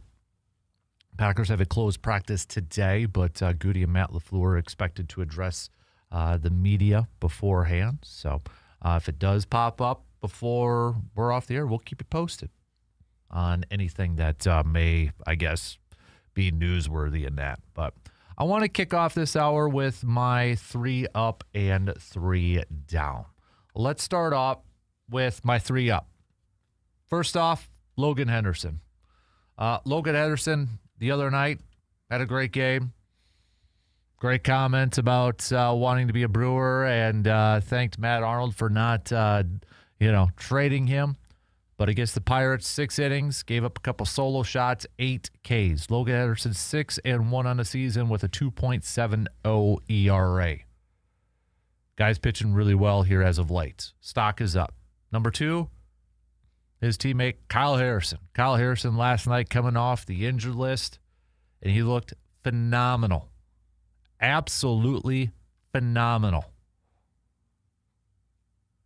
I think you can make a case Harrison, Logan, and Jacob Isarowski, the top trio of starting pitchers in Major League Baseball so far. I think you can.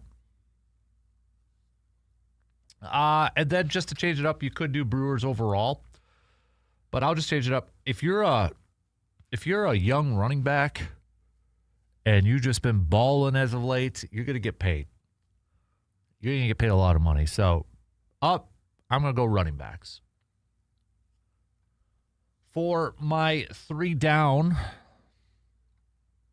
I'm going to go, I know he had a couple hits last night, big RBI. Hopefully that is something to kind of get him going. And I'm talking about Christian Yelich.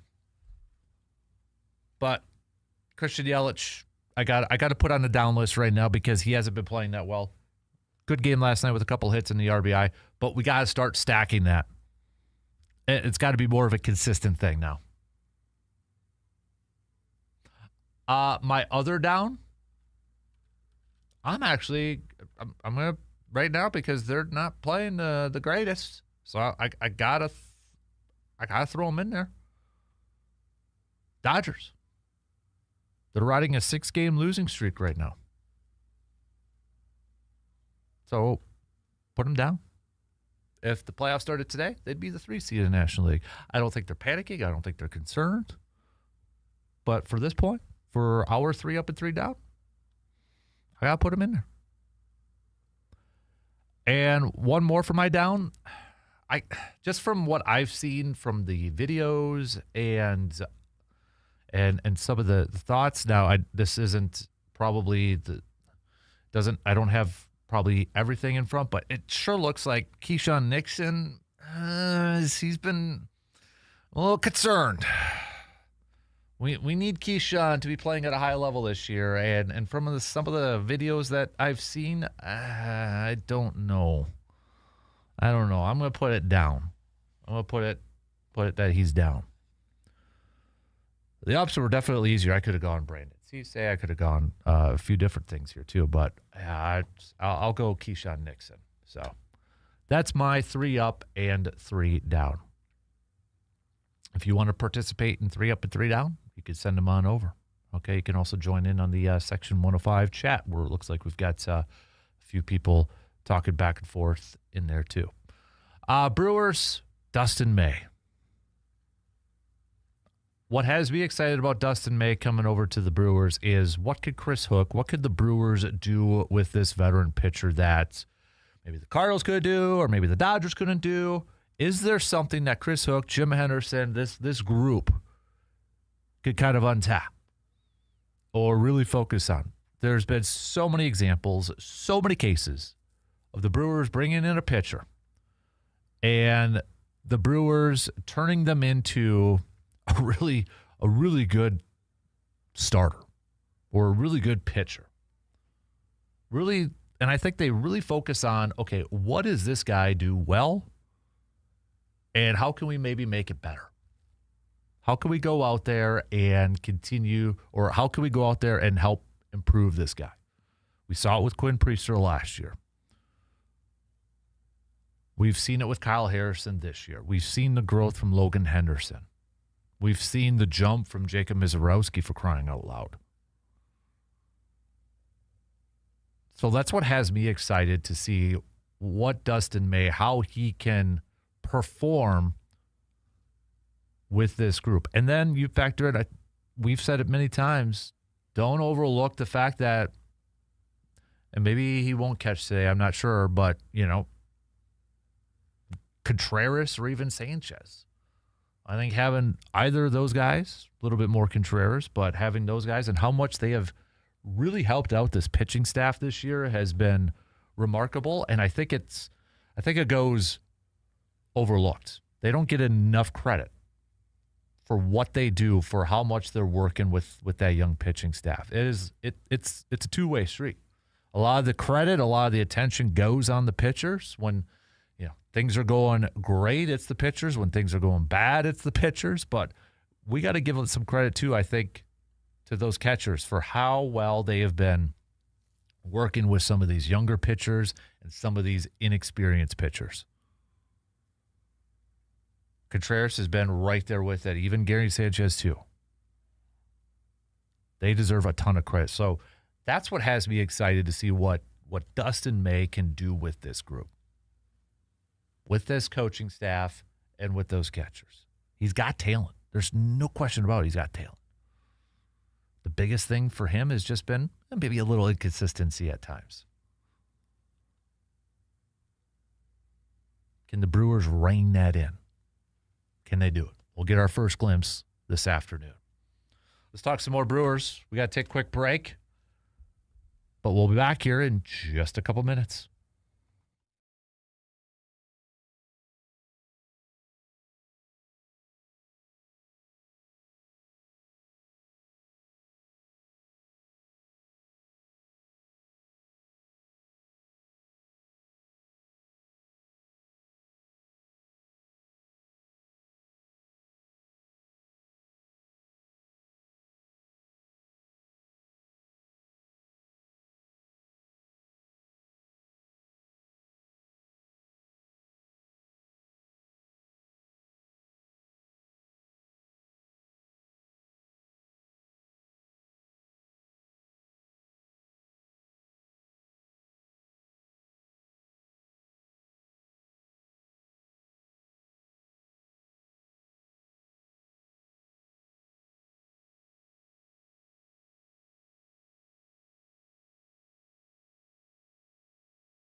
Nobody plans for an accident, but when the unexpected happens, you want a team that you can trust. And at Superior Auto Body in Eau Claire, they are proud to be locally owned and operated, providing quality collision repair and hometown service to drivers throughout the Chippewa Valley.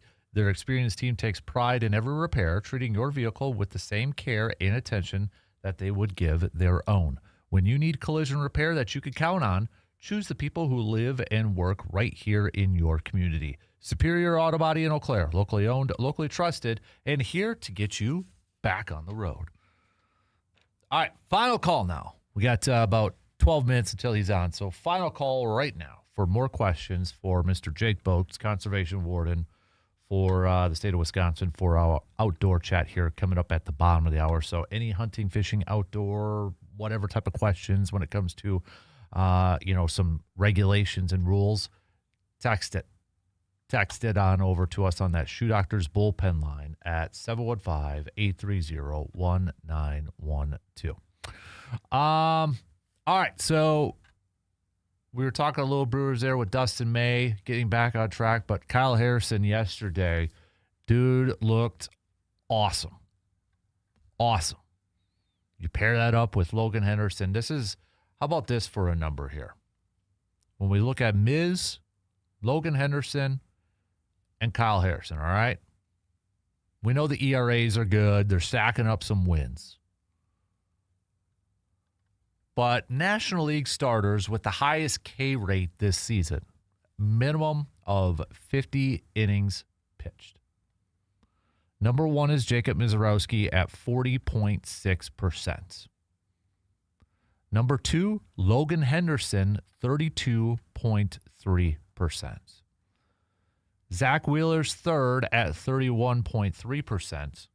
But Kyle Harrison is right on his heels, 31.1%. Those three are striking out a lot of people. We know the ERAs. I mean, we've talked about it. We've gone through it. Do you have the confidence as we inch a little bit closer to the postseason here that those three, regardless of how young or maybe inexperienced they may be, do you have the confidence that those three can carry this team to a World Series? The Brewers didn't go out there and get Skubal. They tried. And it sounds like they tried their hardest, their darndest, to go out and get Skubal. I mean, if they could have held on to Logan Henderson and somehow got Skubal, you're talking about a top four, please. And I think that's where you would have had a ton of enthusiasm, excitement from Brewers fans. And why wouldn't you? But do you trust these three? Do you have the confidence in these three that they can get you to the series? I'm sure there's going to be some concerns of youth, inexperience. Mizorowski got the experience from last year. But you got now Kyle Harrison, who's been in the league for a few years, and I think that people kind of forget about it, but we're talking like, okay, playoffs and deep runs, and then, Logan Henderson, still a youngster. But maybe that works out in their favor just a little bit. Maybe it works out for them because they're too young to know. You know what I mean? They're like, I don't want to say the other version of that, but they're too young to know any different. They're too, whereas a veteran, all right, maybe if they continue to get to postseason, but struggling and whatever have you, then it kind of gets in their mind. We can make cases for both sides. Yes, it'd be nice to have a veteran that's had postseason success for these youngsters to kind of maybe feed off of, have some guidance. But maybe these young guys, they're mature beyond their years, and they're just too young to know, and they go out there and boom, boom, boom. They'll be nervous when postseason comes and the butterflies start to roll around in their stomach a little bit. But if we just look straight at the facts, which are stats and which are numbers and the performances that they have had so far this year, it's hard not to say that, yeah, I trust those dudes. I trust those three to lead us to the series. They're at the point, Miz, Harrison, Logan Henderson, they're at the point for me whenever they start a game. Man, I'm feeling good about coming away with a W. Because more times than not this year, what have they done? They have put the Brewers in a position to win. They have done their job from a pitching standpoint. They have done their job. And that's all you can ask from a starting pitcher. Go out there, shut down the other lineup. Don't allow a lot of runs. Go out there, dominate. Put in a quality start. And more times than not, those three have done it. And they continue to do it. We're approaching 3/4 of the season in the books. The final quarter is almost here.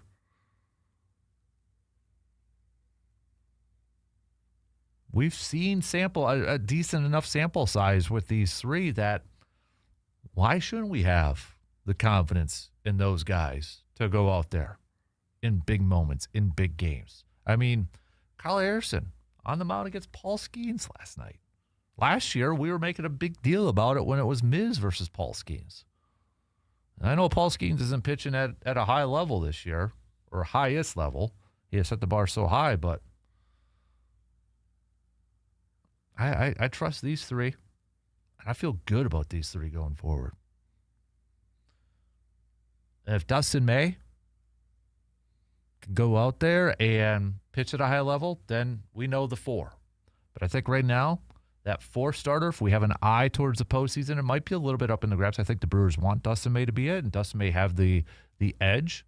But if he struggles or it just doesn't click, and say Shane Drone goes out there and plays well, Robert Gasser goes out there and pitches well, all right, maybe it's a little bit closer. Maybe they get a little creative. But I think they've got their top three starters figured out when it comes to the postseason. Let's take a quick break. We're going to switch gears, and we'll chat with Jake coming up in just a few minutes.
When your vehicle needs attention, make it easy on yourself. Just trust the team at AJM Automotive in Eau Claire. With 2 convenient locations, AJM Automotive makes taking care of your car, truck, or SUV super simple. Need service? Scheduling an appointment is quick and easy. All you have to do is visit ajmautomotiveservices.com and book online when it works for you. And if the unexpected happens and you're stuck on the side of the road, AJM's towing service is there to help get you and your vehicle where you need to go. From routine maintenance to unexpected repairs, AJM Automotive Service is your local partner for honest, dependable auto care. 2 Eau Claire locations, easy online scheduling, trusted service when you need it the most. That's AJM Automotive, where they keep you moving. All right, let's catch up with our good friend, Mr. Jake Boakes, Conservation Warden for the state of Wisconsin. Jake, how you doing, sir? Morning. Doing well. Busy week, but doing well. Yeah, busy week as it's, just kind of getting ready for upcoming fall or hunting or just kind of the fishing. I mean, weather-wise, It's been really nice. A little bit of all of that. There's been more fishermen out, a few more ATV, UTVs. I know it hasn't been like a long stretch of cool weather, but like you just said, when it's a little bit cooler, it really motivates people to be outside because it's not 95 or super humid. So more people out and about, as well as National Night Out was on Tuesday. I'm sure a lot of the listeners went to one of their local communities, did their National Night Out. I was down in Altoona, and that's always a fun night. But it's a lot of work to get everything out there, get them all up. So kudos to the Altoona Police Department and city for running that. And but no, it's good. It's a good time of year.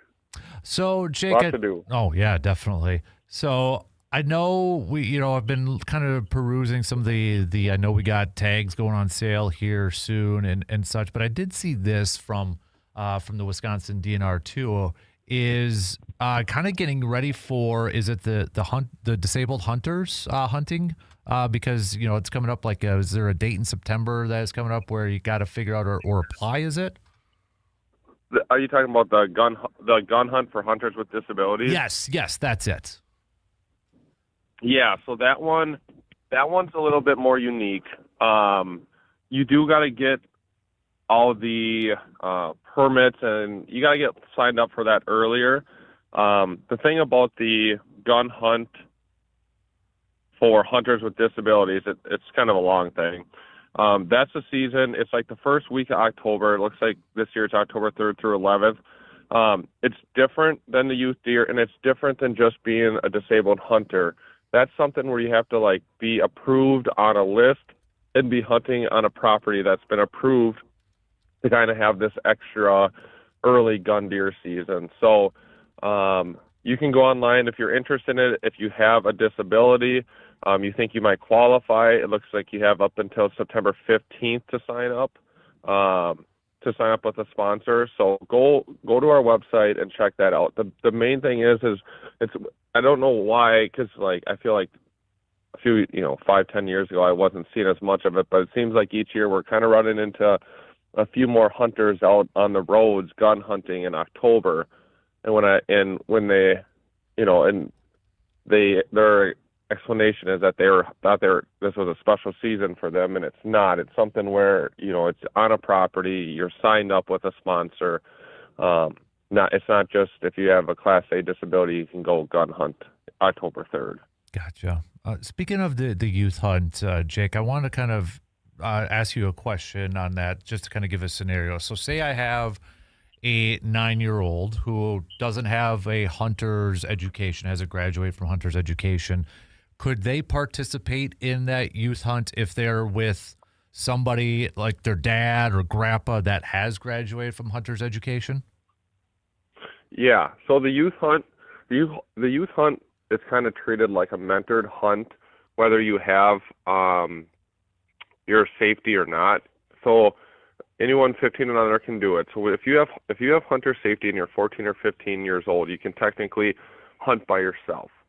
So those kids could go out, opening of the traditional season, hunt by themselves. No one else could be on the whole 40 acres if they wanted.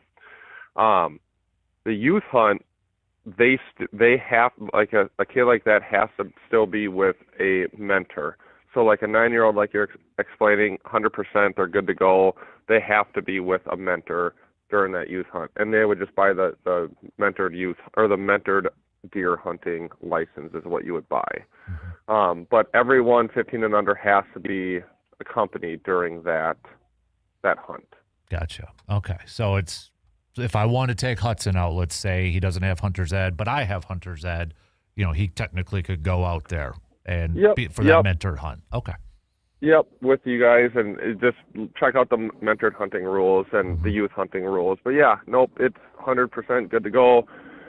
Just make sure he has a license, you have a license, and you guys are out hunting. So speaking of license, and I know, coming up here shortly, it's going to be the antlerless tags, and, different zones have different numbers. Well, and different species, whether it's like turkey hunting too, has different numbers available. Those numbers, I'm sure a lot of people wonder, how do you figure out, how many tags become available and that? Well, that's not necessarily your area, right, Jake? I mean, that comes from, is it like the council advisory committees and such? Yeah, like the number of tags, there's a lot to it. So the short answer, like you just said, yeah, the wardens, we can maybe have input in the off season if they're asking about this or that, but our job is, just like any law enforcement, our job is just to enforce the regulations, do an investigation, and then we, give it over to the courts, 3 different separate powers of government. But the tags, the CDAC has a part of making like some more available than others in different counties. The state, the biologists, they do the herd count and they use the science to determine, how many deer do you think will be taken, how many can be taken, and do all those fancy numbers and stuff. And then legislators can come in and add different things. So there's just a lot to it. But yeah, every species is managed differently based off like the management style and like the hope. Like in Wisconsin, we need to kill more deer. There's no doubt about it. There's obviously areas that, the deer could recover better or people want more. But overall, the herd is at a very high number, and management or like deer managers want the deer numbers down. Is there ever times, Jake, where you just want to, because I'm sure you probably get complaints about, the number of tags or do this. Do you just want to sometimes just tell the person, dude, I just enforce it, man. I don't make the rules. We try our best to explain the system. Sometimes, yeah, we do need to tell people that, exactly that, hey, I'm just here, sometimes I'm just a messenger, but usually with a good conversation with someone, we can kind of get to the root of it and then explain, why this or that. You mentioned turkey. Turkey and deer are 2 totally different management, 2 different animals, 2 different management styles. One's been here forever, deer. One was extirpated, turkey, and then came back in the 70s or 80s, and we've been managing based off that. You have to manage them differently. Plus, you hunt them different times of the year. There's different pressure. There's different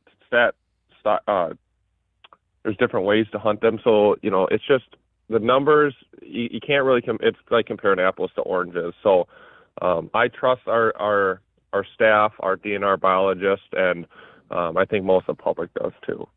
Jake, now that we are in August, do you see, a transition from a lot of, people that are probably out on the lake or the rivers fishing and kind of moving a little bit more into the woods? I mean, obviously last week we talked about, bears and with dog trainers getting out there. When do you start to really see that transition from, I guess, water to woods? I'd probably say it's happening, but the harder line will probably come closer to Labor Day weekend. I will say though, we went into Shields Fest last weekend and we kind of had a booth.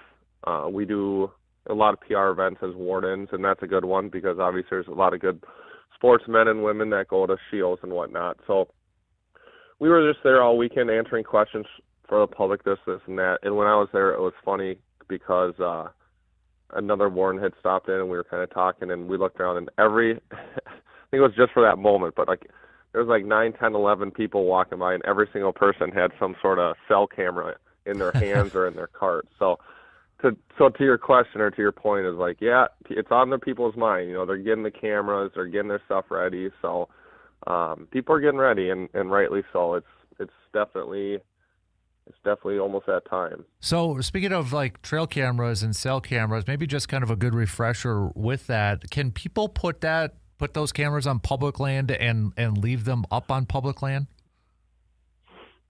Yeah, so state land you can. They just have to be labeled with like your customer identification number or your name, address, phone number. Most people do your customer ID, so you're not giving it out to everybody. But if you put a camera on state land, you just have to make sure that it's not in like the campgrounds and stuff like that. And again, like I said, that you got the customer ID on it and that it's visible on the outside, so we don't have to like manipulate the camera to open it up. So state land, they're allowed.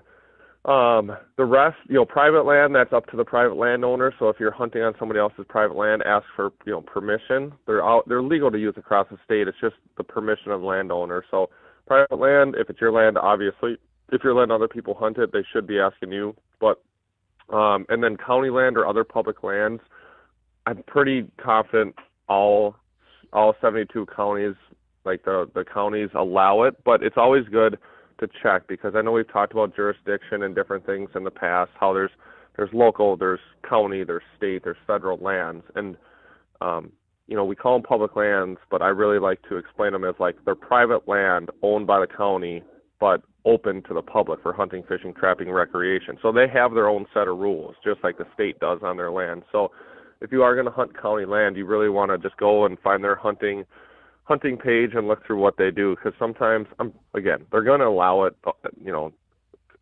Trail cameras are like the most, used thing for hunting, it seems like these days. But double check that. Just like some counties allow tree stands left overnight, like Clark County does if it's during the season, but others are like the state where you can't leave them, like Eau Claire. So there's different counties that allow different things too. So it's good to see if you're going to hunt those properties what you can and can't do. Jake, last question for you. This just kind of came at the top of my head here. I know we talk about it quite a bit during hunting season, but, roadkill and if somebody has hit a deer and whether you can keep it or the antlers, do those rules, are they the same during the off season? Because like, say somebody hits a nice buck, but it's in velvet and they're thinking, man, that would be cool to keep those antlers in velvet. Do the same rules apply all year long as they do like during season when we usually talk about this? Yep, 100%. Same rules apply 24/7, 365. So if you hit a deer, someone else hits a deer, you see one on the side of the road, they're free to take. You just have to call it in to a car kill deer hotline. And the 608 number, it's a Madison number. Basically, all you do is call. It says you reach the car kill deer hotline. You leave a voicemail saying who you are, what you picked up and where you picked it up. And then they will, I don't even think they call you back. They'll just register it on your account. And so if you check like your harvest history on Go Wild, you'll see a car kill deer registration. So if you're going to pick something up, that's what you got to do is you have to remove the whole animal. Can't just pull the antlers. You got to remove the whole animal, and then you got to get it registered. Other than that, you can choose what you want to do with it. If you want the antlers and it's a stinky bloated deer, you still got to remove it. You don't have to keep the deer. Obviously, you got to find a place to dispose of it legally, and then you can just take the antlers. That's fine. Same as if you hit one and it's, an officer comes and puts it out of its misery, and then you take it home and utilize it. Same thing. Get a car, register it, and you're good to go. How really quick? I know we haven't had a lot of rain. Have you noticed that, like in the rivers and in the waterways? Any safety concerns with that? Definitely seeing it on the Chippewa River, the Black River, the Mississippi. I'm getting pictures from some of the wardens that are like walking across parts of the Mississippi. Wow. Backwaters, little channels, stuff like that. But still, areas where it's a boat launch. There's a boat launch there, but it just goes down to, dirt. And then I was over at the Caryville boat launch this weekend patrolling. And to put your boat in on Caryville, which is the Chippewa just outside of town, if you're not familiar with it, you got to basically back your truck to the middle of the river to get to the main channel because it's just dried up around the boat launch there. So it's dry. We should definitely use some rain coming into the fall. In, especially like to fill up some of those puddles for the ducks when they start migrating and stuff like that. It'd be good to get some rain. Absolutely. Some more rain. Yeah. Well, he's Jake Boakes, conservation warden for the state of Wisconsin. Dude, as always, appreciate the time. Be safe, and we'll catch up with you again soon. Okay, bud? Yeah, as always, thanks for having me. It's great chatting with you. We'll talk soon. You got it. There you go. There's Jake Boakes, again, state game warden for the great state of Wisconsin. We got to take our final break. We'll wrap up the third hour, and then Brewers reporter Hunter Baumgardt joins us just past 9 o'clock. We'll be right back in just a couple minutes.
There's always a lot of things going on at Hy-Vee in Eau Claire, and, well, that's the case coming up on Saturday. From Saturday, 10 a.m. to 2 p.m., you can join Hy-Vee in Eau Claire for their Demo Fest, back-to-school Demo Fest, that is.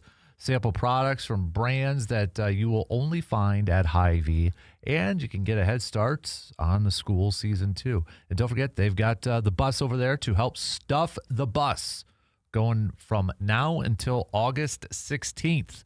Okay, so donate at the register and help stuff the bus for our back-to-school bucks with our sister stations, Grace Hits 98.1, I-94, and 92.9 The X. So you probably have seen the bus sitting out over by Hy-Vee, so let's stuff that thing. And as always, don't forget to check the flyer, see what you can save on this week, like $2.99 Tombstone pizzas. How about $3.99 salad kits? Salad kits are huge in our house for some quick lunches. And when you do some shopping there, take advantage of the perks, too, so you can save some money at the gas pump with Hy-Vee in Eau Claire.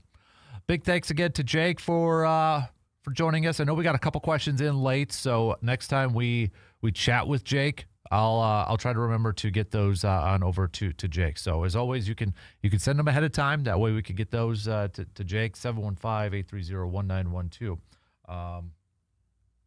And we can get those questions to Jake. Make sure we get those questions to Jake so he can answer them for you.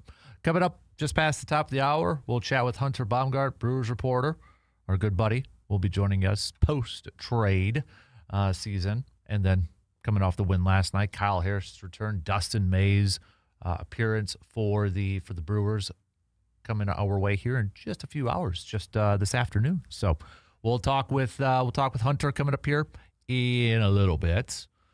We'll get back to some more football talk here as Packers camp continues. We're going to hear from Brian Gutekunst and Matt LaFleur a little bit later on this morning before practice. So we'll see what those two have to say. But we heard from the coordinators yesterday, Jonathan Gannon, Adam Stenavich, Cam Acord. Cam Acord, if you did not watch his presser, go watch it. That guy could, I mean, every coach should be a teacher, but this guy really gives some major teaching vibes. Getting down and demonstrating how to hold the football and explaining why they hold it this way and that way. If you want to learn a little bit more about a kicking operation, you can go ahead and watch that. But it was pretty good. It was pretty good. So, but yeah, we'll talk a little bit more football. Javon Bullard, could he potentially be one of the most important defensive players, especially the first few weeks of the season until Micah Parsons comes back? Is he kind of a wild card defensive player for this group? I'll explain that coming up a little bit later on in the 9 o'clock hour. But we've talked about that 3-safety lineup, that 3-safety group on the defensive side. And Xavier McKinney's in there, Evan Williams. We talk about those two. Javon Bullard played a little bit more of that nickel slot role, and maybe a slightly different role for Javon Bullard this year.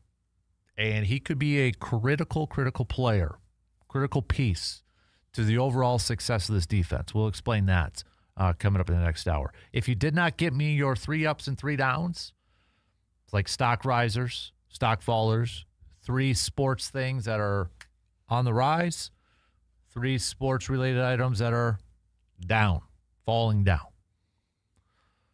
Refresher, mine were 3 up, Logan Henderson, Kyle Harrison, and young running backs looking to get PAID paid. My downs, Christian Yelich, even though he had a couple hits and an RBI, hopefully he can continue to stack some success there. Got to build upon that. Dodgers, got to throw them in there. They're falling down. 6-game losing streak for the Dodgers, right? Which, great. We're probably like, yeah, all right.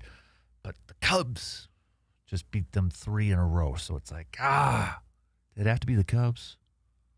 But hey, I'm a little nervous with the Cubs, man. I'm getting a little bit nervous. My other stock follower was Keyshawn Nixon, too.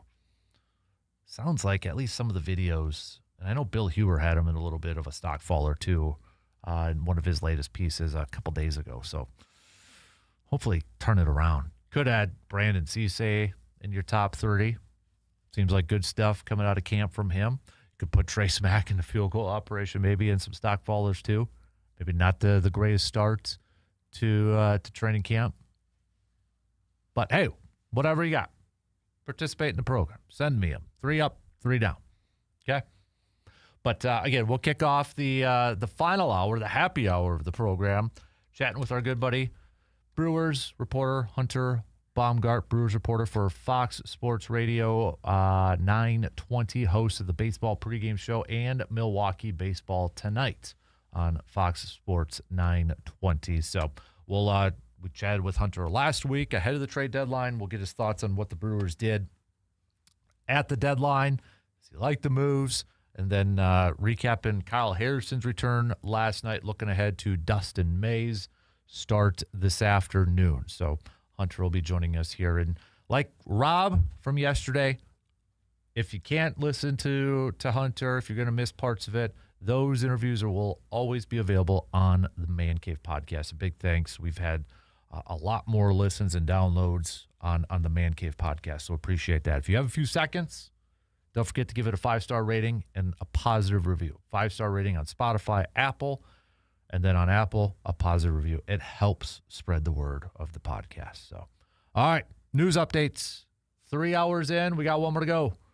We'll be back in just a couple minutes.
It is the final hour on this Thursday morning of August 6th, and a big thanks for all of you, or to all of you, for joining us here this morning, whether you are listening on the radio dials, 105.1 FM, 790 AM, online, sportstalk1051.com. You got the app, download it, take it on the go, your smart devices like your Alexa devices, and up on YouTube. We kick off this hour chatting with our good friends, Mr. Hunter Baumgardt, Brewers reporter for Fox Sports 920. He is also the host of the baseball pregame show and Milwaukee Baseball Tonight. Hunter, you're becoming a regular. I like it, dude. Welcome back on the program, man. Yeah, happy to be a regular, especially when there's so much to talk about with this team, right? And good to see them get a couple of wins the last two nights after going 1-6 against the Pirates in their first 7 games against Pittsburgh this season. That's kind of crazy, I think, because the Brewers for the longest time, it felt like they owned the Pirates. But yeah, I never thought of that. They've struggled a little bit this year against this team. Yeah, they got swept into the All-Star break, and then of course lost Monday, lost 2 of 3 back in April. Before really their season turned around. I mean, they were 13-13 heading into April 26th, which was the series finale against Pittsburgh, the first time they played them. Kyle Harrison has a great start on that day. They get a win, and since that day, they have had the best record in baseball at 58-30. So you could also kind of credit the Pirates for the turnaround in late April for this season as well. But no, good to get a couple of wins the last 2 nights, both by the same score, 4-2. It's almost like we were watching the same game with Sensatella coming in and then Uribe and McGill, but everybody did their job, and good couple of wins, and now you're back to 71-43. Absolutely. Well, hey, last week when we were chatting with you, we were previewing the trade deadline. So, well, it's come and gone. No Skubal. You mentioned one of the newbies, and we get to see Dustin May coming up here this afternoon. Your thoughts on the trade deadline and the players that the Brewers did get by the deadline? Yeah, I think it was obviously the big fish was Skubal, and from everything that I've been hearing, from everything that's been reported, the Brewers were more in on Skubal than they had been on a big player in recent years. I mean, they really went for it here with Skubal, and unfortunately the Tigers chose the Dodgers offer, and there's nothing you can do at the end of the day with that. So unfortunately the Brewers lost out on him, but it really did seem like the clubhouse, Pat Murphy, like there was a real belief in there that they could get this guy, and that's obviously not something that the Brewers always are in on, right? We talked about it before the trade deadline, that there was just too much smoke to that fire for them to not be in on it. And now kind of looking back, it sounds like they had a pretty good offer on the table, maybe even more than what they would have offered in the past. But the Tigers went with the Dodgers offer. Now, how much does that have to do with Tarek Skubal also, coming out and saying, or I don't know if he said it, but the report came out from Bob Nightingale that Skubal would prefer to be with the Dodgers in free agency next year. And how much did that have a role in sending him over there? Because he had been so great for the Tigers, and maybe they wanted to do him a solid or whatever it happens to be. There's a lot of factors that you could dive into there, but they try to get Skubal, and then you have to pivot, and it kind of seemed like, we were heading to the final 3 hours before the trade deadline. They hadn't really made a move other than a very, a minor league type of deal with the Cleveland Guardians on Saturday morning.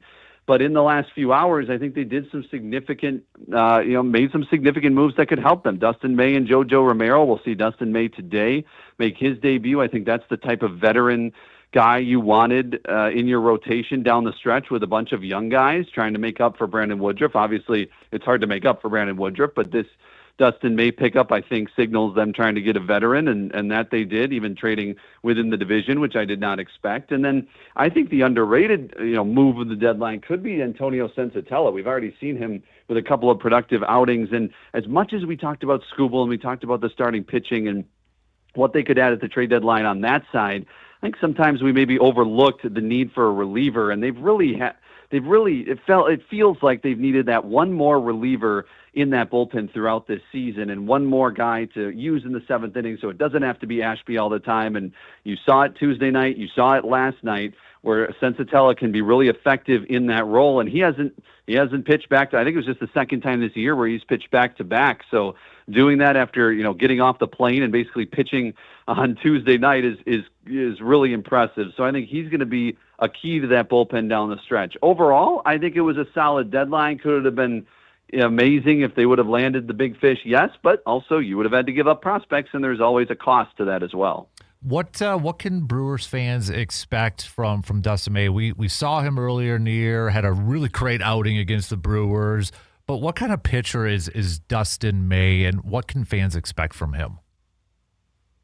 Yeah, I think it remains to be seen a little bit. When he was asked about that, when he was introduced to us on Tuesday, he said you're getting a pitcher with a lot of fight and a lot of, you're going to see a lot of fire on the mound, and I think we're excited to see that. Kyle Harrison, who was teammates with him in Boston, also said that the other day, that you're gonna see a fiery guy, kind of like Miz, right? Shows a lot of emotion on the mound, and a guy who's been in a bunch of different circumstances, and down the stretch, like, that can really help you, right? These guys, whether it be Logan Henderson or Jacob Mizorowski or even Robert Gasser, Shane Drowan, these guys are, a lot of them, doing it for the first or second time down the stretch here. And when you have a guy who's been in those types of situations, whether, it's a big game that he's starting or whether it's, a situation in the sixth inning with a couple on and a couple out and you got to get the out, you trust those veteran guys to go out and get those out. So, the ERA 4.38 in 21 starts. It's not like, oh my gosh, he's been amazing this year, but he's been solid. I think he's been better maybe than that ERA shows.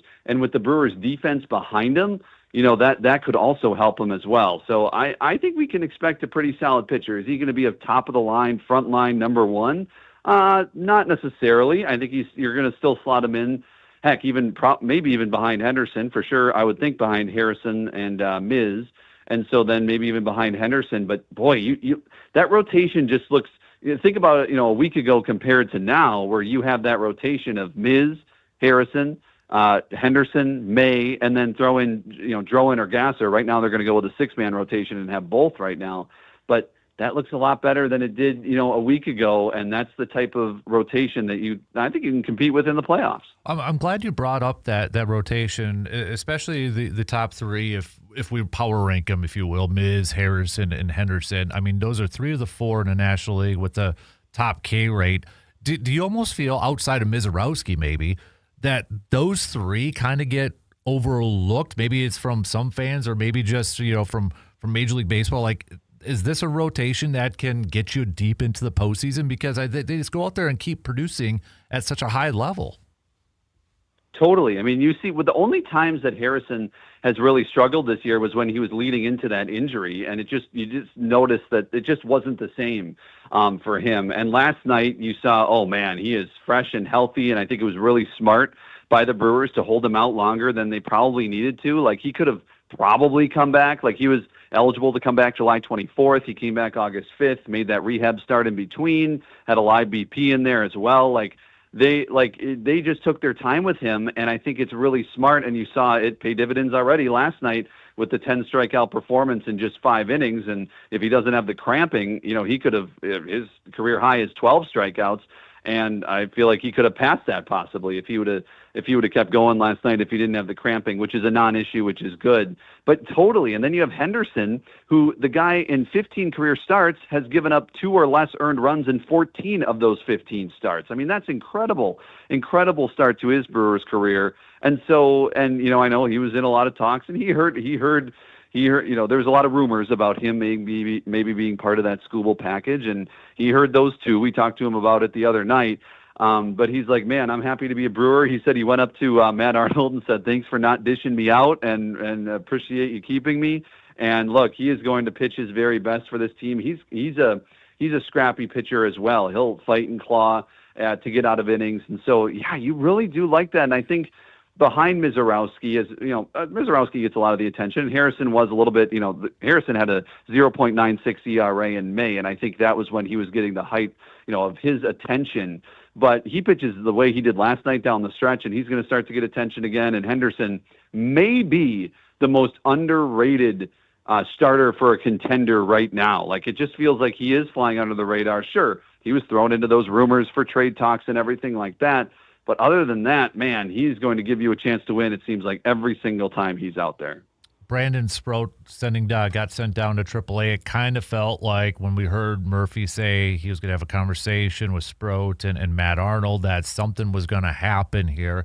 Did it just kind of run out of time with his inconsistency this year where the Brewers got to the point where they just maybe couldn't trust him out there anymore, and kind of a numbers game when you add a guy like Dustin May?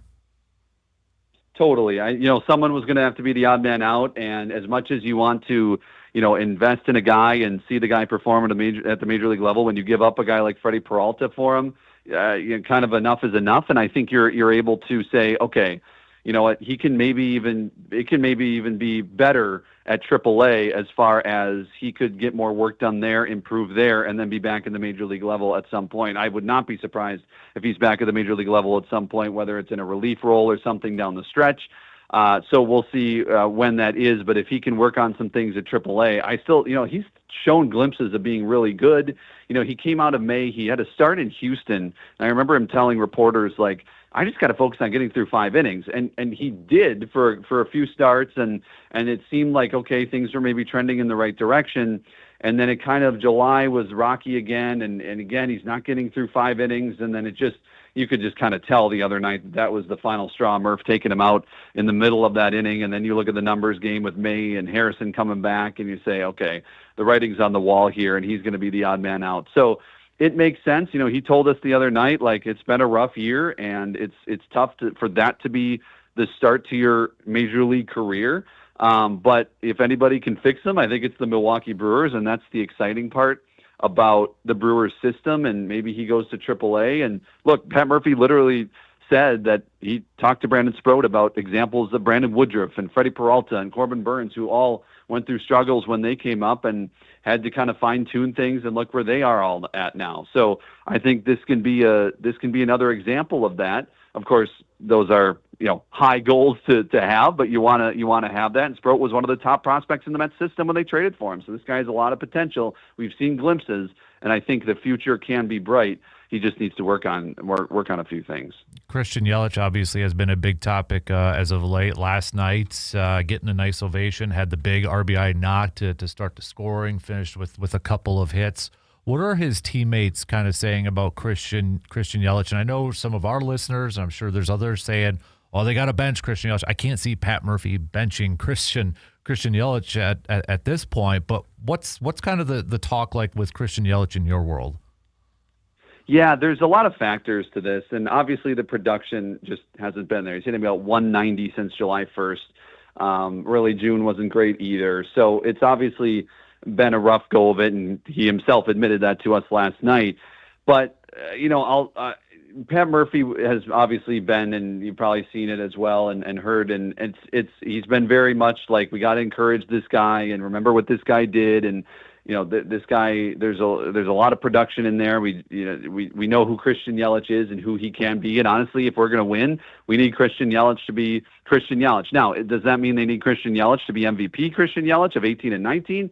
Not necessarily, but I think they just need him to be, that guy he was last night, right? 2 for 4, a double, a stolen base, right? He just kind of does a little bit of everything. And if he can do that, you're going to be in a really good spot. I mean, it's just how different the offense can be when a guy like him and then Contreras last night as well.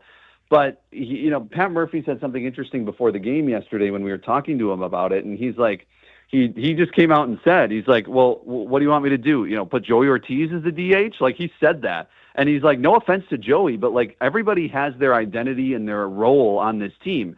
And that is such a key to the Brewers' success, is guys knowing their role, knowing their identity, and going out and doing that, right? He talked about David Hamilton, like bunting and stealing bases. That's a big part of who he is and why he, hits ninth and can set the table maybe for the top of the lineup and get on base and use his speed and bunt and catch the defense off guard and things like that.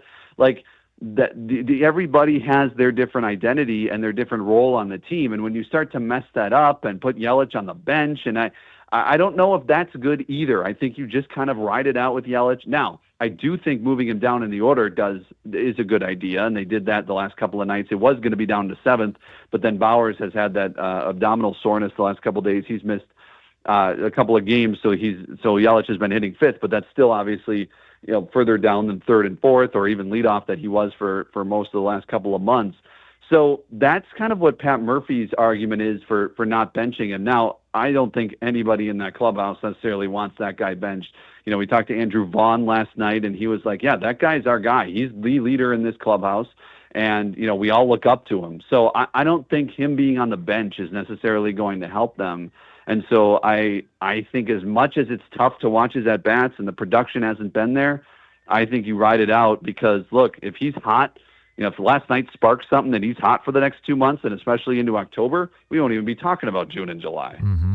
Hey, just two more quick questions for you. You mentioned one name I was going to bring up, Joey Ortiz. Go back to earlier in the season. I don't think anybody expected us to be maybe saying this quite often, but why isn't Joey Ortiz playing more? Why isn't he in the lineup more? Because he has been hitting as well. Is it as simple as matchups, righties and lefties, Hunter? Yeah, it's a good question. We've been asking ourselves that as well a little bit, just like, okay, what's the reason here for it? It's certain. Basically, they play Hamilton against right-handers with a certain pitch mix, and then Ortiz against some righties and all lefties. So, it's basically the type of righty that they deploy Ortiz against, and there's reasoning for it. Now, I was talking with, I think I said it on the show last night, and I was talking with some people about it. It's a chicken or the egg thing. Is Ortiz, hitting really well? I think he's hitting around 315 since July 1st. Is that because he is being put in the lineup in, advantageous positions, right? In positions where his matchup against certain righties are really good, and so he's performing? Or is he just performing and he's hot and he'd be able to do that against anybody? Obviously, they think their data and their models and everything and what they think about and what they're seeing is that Ortiz is not going to handle certain righties as well as David Hamilton would. So that's what they're going with. You definitely can disagree with it, and I also disagree with it at times too, because I'm like, if this guy's hot, just let him play. And I thought they were going to, even with David Hamilton coming back, because I still think that I think you're a really good team if David Hamilton is your utility man off the bench and Ortiz can be consistent, have consistent playing time at third base. But maybe he's hot because they are playing him in certain spots. Now, you could argue against that because when David Hamilton was out, Ortiz was getting consistent playing time, and he was hitting, and he was doing really well against a lot of different pitchers. So that's the reasoning from Pat Murphy. And so it's kind of dependent on, it's not strictly righty-lefty, but more so dependent on the type of righty, and that's what they're seeing from Ortiz, and that's what they're choosing. Hunter, not to overlook Pittsburgh today in the series with Minnesota, but kind of looking ahead to next week, the West Coast trip, where you got the Padres, 4 games against the Dodgers, you're back home against Seattle, and then you got Atlanta, and then the Cubbies at the end of the month. The Cubbies playing some really good baseball, just beating the Dodgers here. How crucial is this stretch run, this maybe the rest of this month here for the Brewers to not only hold on maybe to the top seed in the National League, but maybe even the division against the Cubs? Yeah, this is going to be a key month. I mean, you just talked about the top 3 teams in the National League that they're going to have to face: Dodgers, Braves, and Cubs. And look, the Dodgers and Braves, the Dodgers have lost 6 in a row, which is wild. They have not won since they acquired Tarek Skubal, I'll have you know. But they are 2.5 back of the Brewers right now. Braves are 2 back of the Brewers as far as the race for the 1 seed. And obviously that's a race for the bye as well. 2 of those, the top 2 teams, top 2 division leaders get the bye, and the bye is so big. You just don't have to risk and chance it with that 3-game series.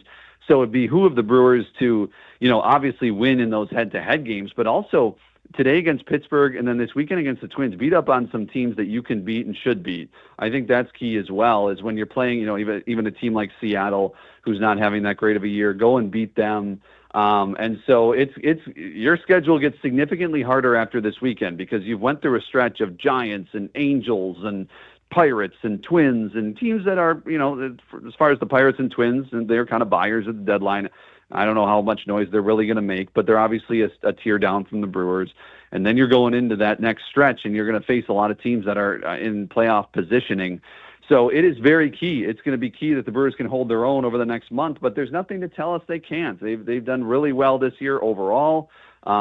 Swept the Cubs at Wrigley earlier this season, and they've played, really good baseball at times. And I think hopefully, with getting healthier in that rotation, Destin May being added, the addition of Sensatella in a couple of weeks, Jojo Romero when he's back and healthy, like I think all of that could combine to having maybe your best team that you've had all year down the stretch here and into those tougher games. He is seriously the best in the biz. Hunter Baumgardt, Brewers reporter for Fox Sports Radio 920, host of the baseball pregame show and Milwaukee Baseball Tonight.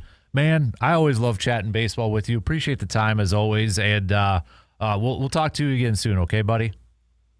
Absolutely. No, you were too kind. Appreciate it. Love hopping on with you, Dan, and we'll definitely do it again soon. Awesome. There you go. There's Hunter Baumgardt. Great stuff again, as always, with him. He is the best in the biz. Best in the biz. Make sure you're following him on Twitter and Facebook, too.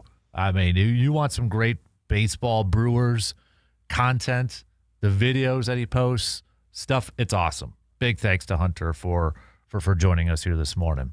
All right. Let's take a quick break. And we'll kind of reset here a little bit. We'll be right back after these few words.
In case you didn't know, tomorrow, 6th annual Kasper Classic.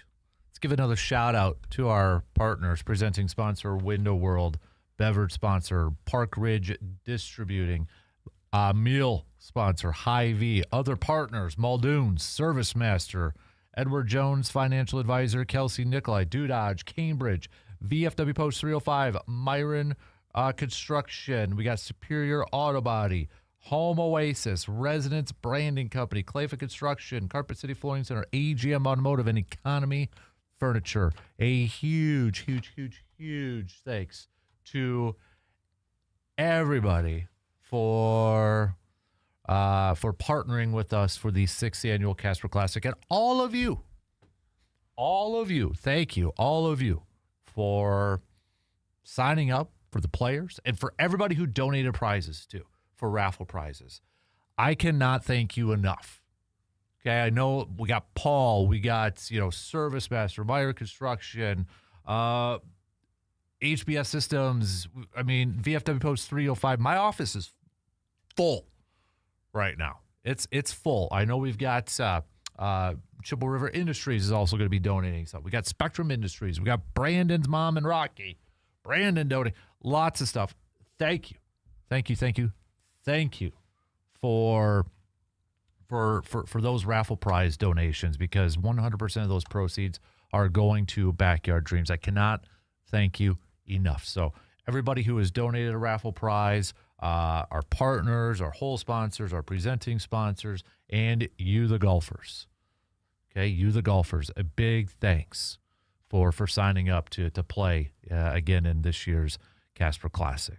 But looking forward to it tomorrow, and we'll see who is going to go home with the title belts. We'll see who goes home with the title belts tomorrow. Should be a lot of fun. Can't wait. All right, what else do we got? So Packers-wise, I wanted to touch on this for a little bit. By the way, big thanks again to Hunter for joining me. I mean, dude, Hunter, my money best in the biz for those Brewers reporters. If you missed that conversation, it will be up on Man Cave Podcast. It'll be on the Man Cave Podcast. Don't forget to follow and subscribe to the podcast so you never miss episodes. We try to do a couple each week. Some of it is maybe an interview like that. Some of it's brand new content. So don't forget to follow and subscribe to that. If you have Apple or Spotify, if you could, 5-star rating. If you have Apple, a positive review in the comments, because that's what helps the algorithms and helps people find the podcast. So Goody is on the doing the presser now. I was going to say on the board, but he's doing the presser right now. And just kind of looking at some of the comments or some of the quotes that are coming through. I'm trying to catch up here on the fly.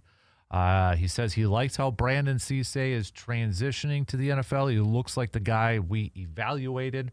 Really like how he's competed so far. Some other things that he has said.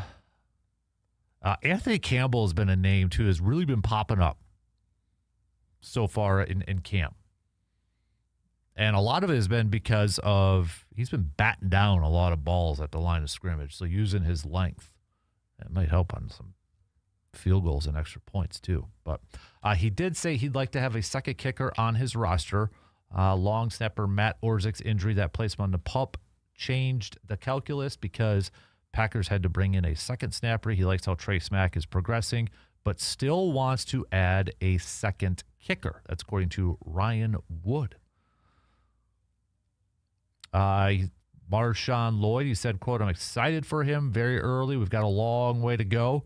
But when he's out there, he's making plays and turning heads. He's always kind of done that since he's been here. I'm excited for where he is going." All right, so those are just a few of the comments. But what I was going to say for Green Bay, too, Javon Buller. There was a really good piece by Jordana Rodriguez, and she covered camp. She's with the Athletic. She was with the Packers camp. And it was a really good piece, and I'm just going to read a little bit from it. but it kind of maybe paints the picture of Javon Bullard might be one of the biggest key players on this defense, at least through the first few weeks of the season, or maybe throughout the rest of the season, just because of his role. Portion of her piece on The Athletic says, Gannon and Arizona defense coordinator Nick Rallis also did some funky schematic things with versatile defensive back Budda Baker, especially in 2024 when Baker played safety, nickel, linebacker, outside linebacker, and even 8 snaps of outside corner. Gannon is not adverse to putting a larger slot defender in that hybrid big nickel, buffalo nickel, star role repopularized over the last few years by Vic Fangio and Mike McDonald, and others to counter today's big slot, tight end dominant offenses. Nor is he averse to moving players around. The cloudier for the quarterback, the better. If sacks aren't easy to come by, making the quarterback hesitate because of the pressure or simulated pressure and then throw into a murky, aggressive coverage may force errors. Because the Packers' safety group is such a strength, Gannon won't be shy about putting a safety in that inside role. Bullard, the 2024 second-round pick, is a strong candidate and therefore utilizing more 3 safety looks. Bullard's feel for space and ability to, quote, flip his brain, a term LaFleur likes to use, from role to role across the box and defensive backfield, in coordination with the movement of fellow safeties McKinney and Williams, was exciting to watch. Their flow around each other almost felt orbital, and it was confident. It's been amazing, said Bullard. Just the new positions, the different schemes, guys in the back end just moving around in different places. I think it's going to be fun this year. The different disguises that we've got going on, we definitely have the pieces to do it. So maybe a Javon Bullard is kind of a Budda Baker type of player, possibly for this role.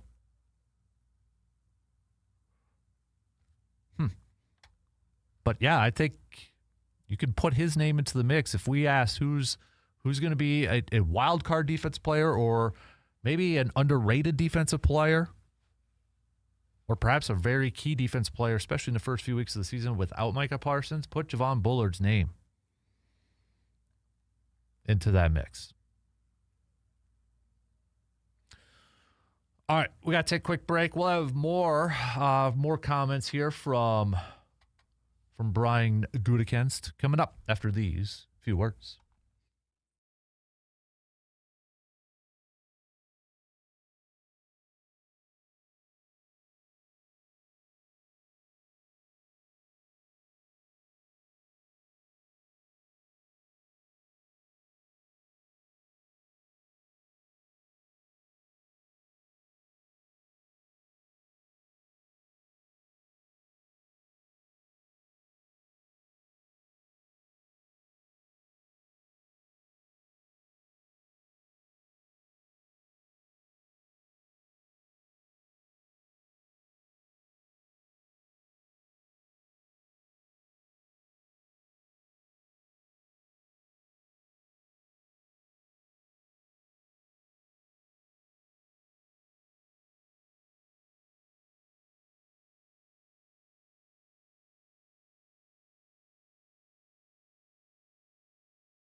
1:10 first pitch this afternoon, so we are just a few hours away from Brewers Pirates series finale.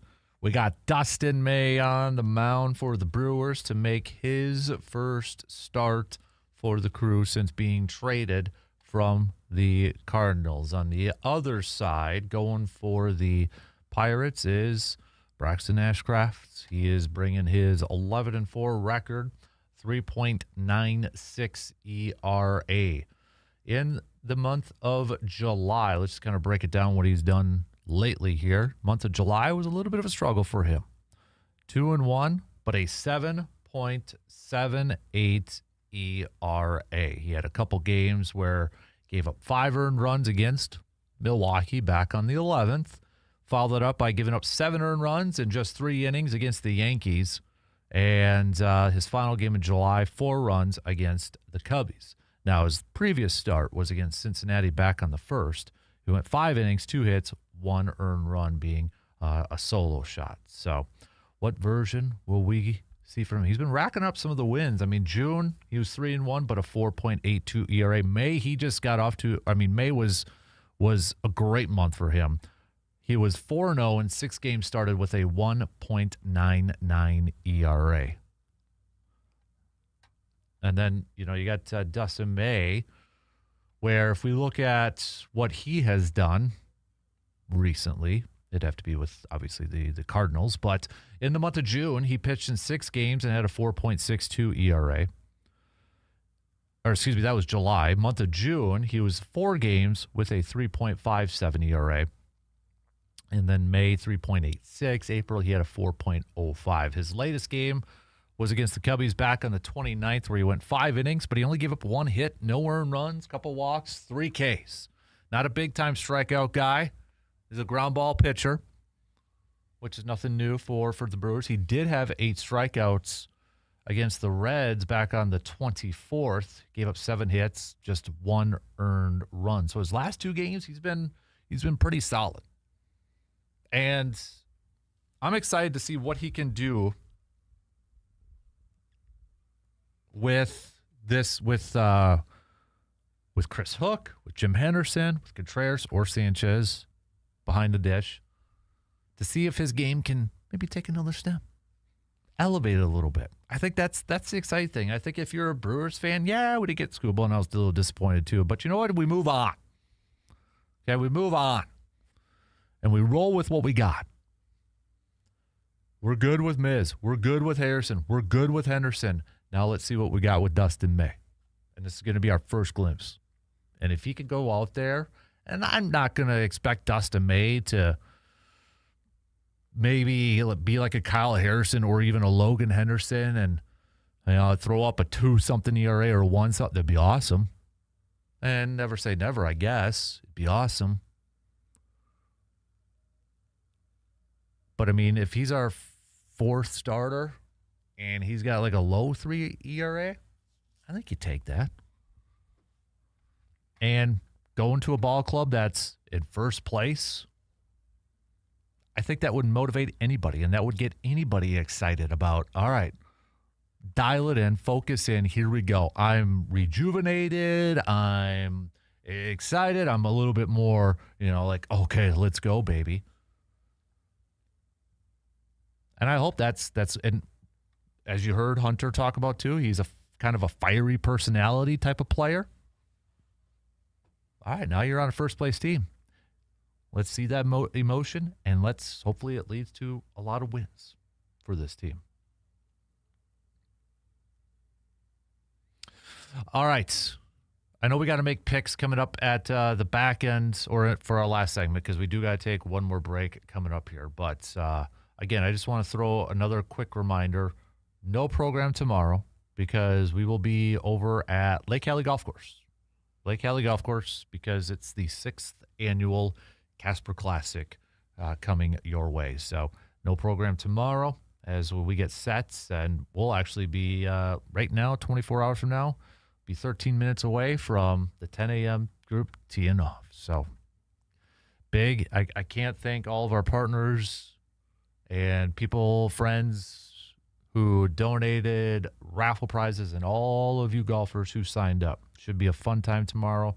A big thanks to Lake Hallie again for hosting us and everybody involved. So just wanted to throw out one more final reminder that if you're tuning in tomorrow and you don't hear us, it's because, well, we're setting up and we're getting ready to raise some money for Backyard Dreams. So a big thanks to everybody who does support Backyard Dreams. Big tip of the cap to all of you. Let's take our final break, and then we'll get to some picks. All right, we'll get to some picks coming up here in just a little bit.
All right, time to wrap it up here with some picks. We got some baseball games today. Hey, we got Thursday Night Football Hall of Fame game tonight too.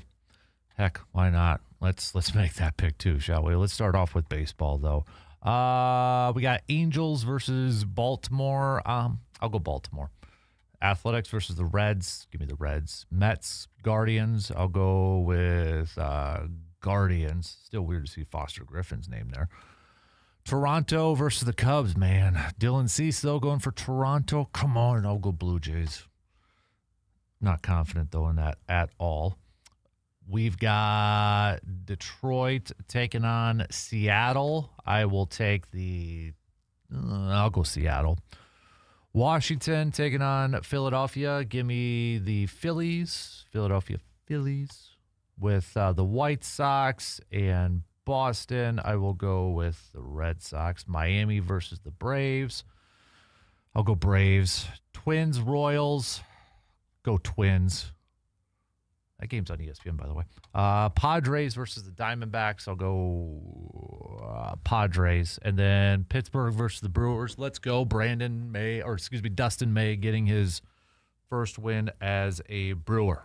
I'll go with the Brewers to win that. Football-wise, hey, Carson Beck versus Kenny Pickett. Carolina.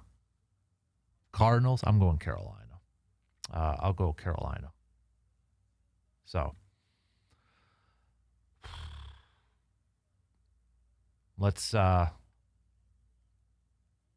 all right, there we have it. Good stuff. Trying to scroll through so Matt LaFleur's on the podium. He said, just kind of Valentine, no long-term concern with his hamstring injury, but he won't practice this week. It's a shame because he was playing pretty good football. Sky Moore, in the process of studying him, I do think there's more out there for him in that regard as a receiver. He's strong, can run through tackles, can make people miss. He's done a good job of picking up our playbook. It sounds like, though, Goody also talked about Sky Moore before, and it pretty much sounds like that Sky Moore is going to make the team, which isn't a big surprise. But, I mean, who was the guy last year that they picked up for returns and then they let him go? It was kind of a little surprise.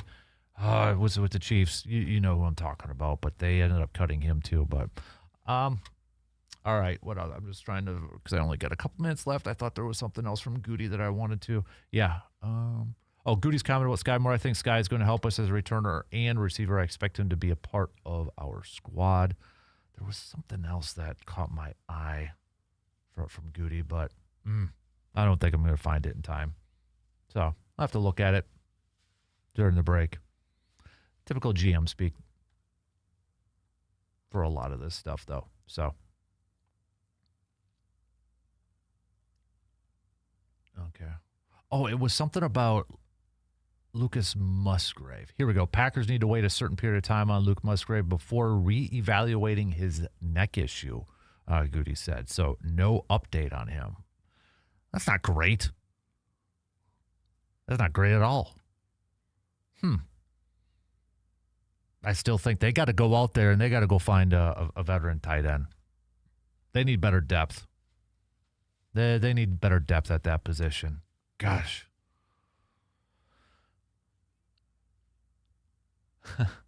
Matt LaFleur said Barron Sorrell hit 20 miles per hour on GPS tracking, returning his pick 6 on Jordan Love. As for the play, the screen's supposed to go to the front side, but Jordan Love targeted crowded backside. That play was ran wrong, and usually when plays are run wrong, bad things happen. 20 miles an hour for Barron Sorrell. That's some speed. That's some legit speed. All right. Again, Brewers 110. You can listen to the game on your radio dials, 105.1 FM and 790 AM. You can tune in 35 minutes prior for a little pregame show. First pitch scheduled, though, around 1:10. Since I won't talk to you tomorrow, have a fantastic weekend. And if you are golfing tomorrow, we'll see you out on the course. Best of luck to all of our golfers. Again, thank you for signing up to participate in the outing and to play. And a big thanks to all of our partners and supporters and people who donated to the outing too. A big thanks. Big thanks. Can't wait to talk to you all next week about it as we recap it. Have a good, fantastic weekend. Talk to you again soon.